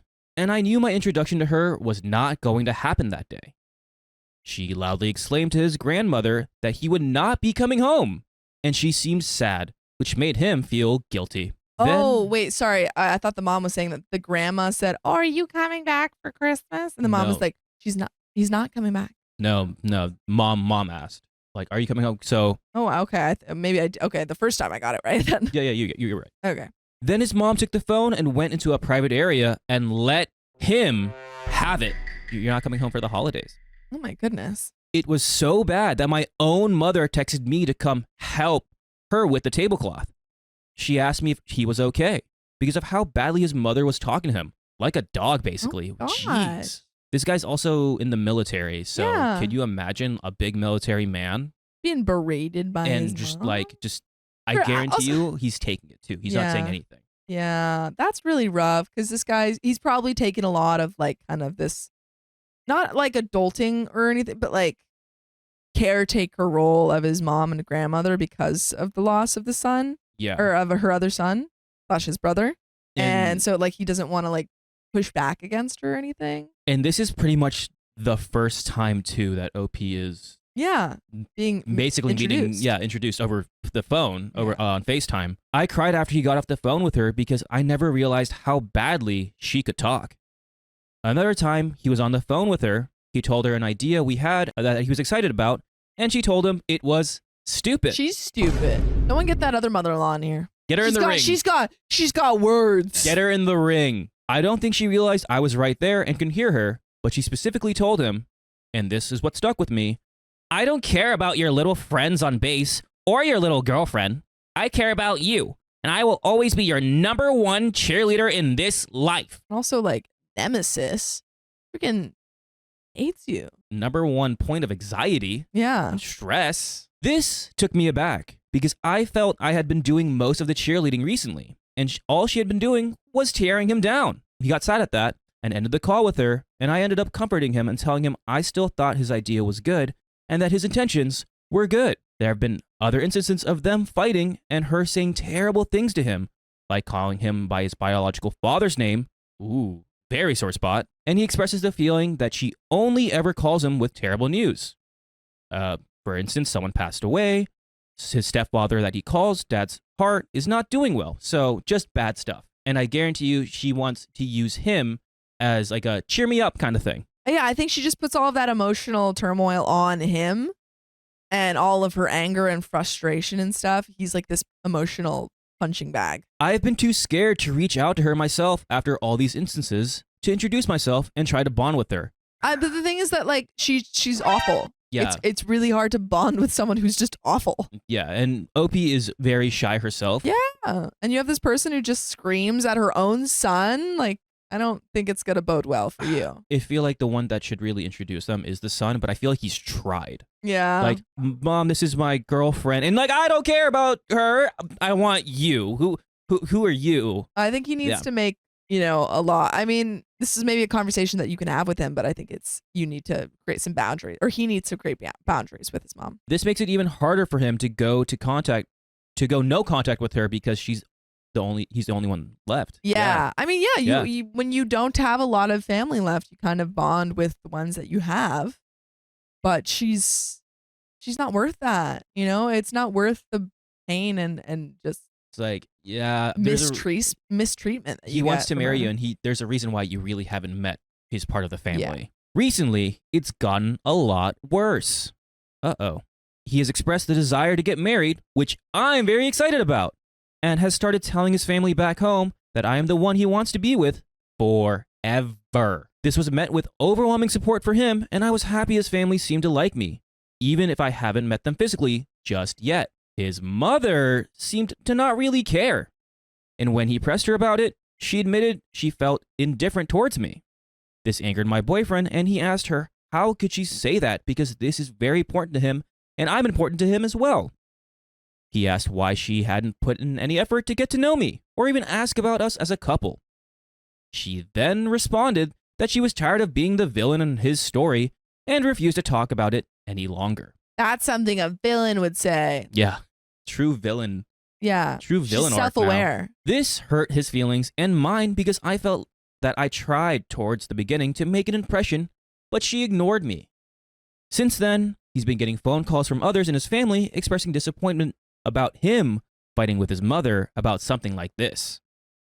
He is now refusing to go see her when we plan to go to his state to visit the rest of his family. I understand things are strained and it's inadvertently my fault. It is not your fault. It's not at all your fault. It is She's not been your treating him fault. like this for much longer than you've been around, it seems. It's not your fault. Yeah. He's making a decision that has nothing to do. I mean, like, yes, in part it has something to do with you, but in reality, it has everything to do with your partner's relationship with his mother. And how she's treated. 100%. I feel bad for OP because I guarantee you OP's like, it's my fault, and she's berating him more because she loves her husband or soon to be husband, but she's like, it's my fault that no, it's not. Not at all. So I want to know how I can fix it. If there's something I can do to show her that I don't want any strife between her and her son. Nope, nothing. You didn't do anything in the first place, so there's nothing that can be done to fix it on your end. Here's a therapist. Yeah, therapy for your partner, showing your partner that you are family and you support him and you're going to be there for him in a way that his mom has not done. Should I steel my nerves and reach out to her? How do I help in a situation like this? I don't want him to cut contact with his mother because she doesn't really care for me, but I feel like maybe I can turn things around if we meet in person too. He's not cutting contact with his mom because she doesn't care for you. That's not. Yeah. OP's got it all wrong. Oh yeah. It's not not in a mean way, but it's not about you. It's about, again, how your partner has been treated by his mom, and it's not been good. And she's made her choices. She's got to own up to her own actions, which she won't, but and I guarantee there are consequences. She's going to play the victim card of like absolute, and she'll blame it on you. Oh, 100%. Oh, she reached out to me? Yeah. She has the gall to tell me to be a better mother? Or, she didn't reach out. Like, she's pulling my son away. She's going to blame everything on you. That doesn't mean it's like one fault. of those diagrams, like whatever angle it goes to, it's going to come back to you. Yeah, because she doesn't know how to be in a negative way. Take responsibility. My father says to stay out of it because she sounds like a self-absorbed person. She is. But I really don't have any experience with people of that nature. You don't want to have any of that. Reddit. Have you dealt with somebody like this? What should I do? And there's an edit /update. Let's go into that. I didn't expect the overwhelming response and feedback. So I'm glad to see so many people have been supportive of my boyfriend and giving us helpful advice. Thanks to all who commented on or messaged me privately with advice and reassurance that I did not miss a social cue or do something wrong to cause any problems. I'm a big worrywart about those things. So the update is that we've spoken about this post and we've looked into some of the terms that people mentioned.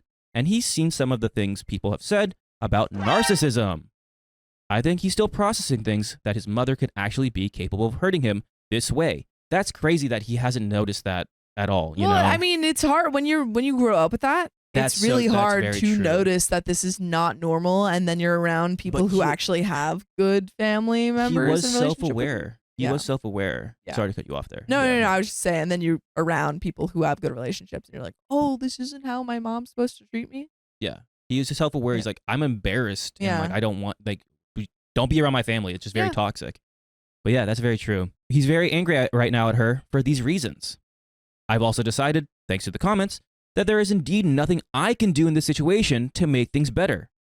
I wanted to believe that maybe I could, but it definitely seems that no matter what I do, it wouldn't be productive, like we said.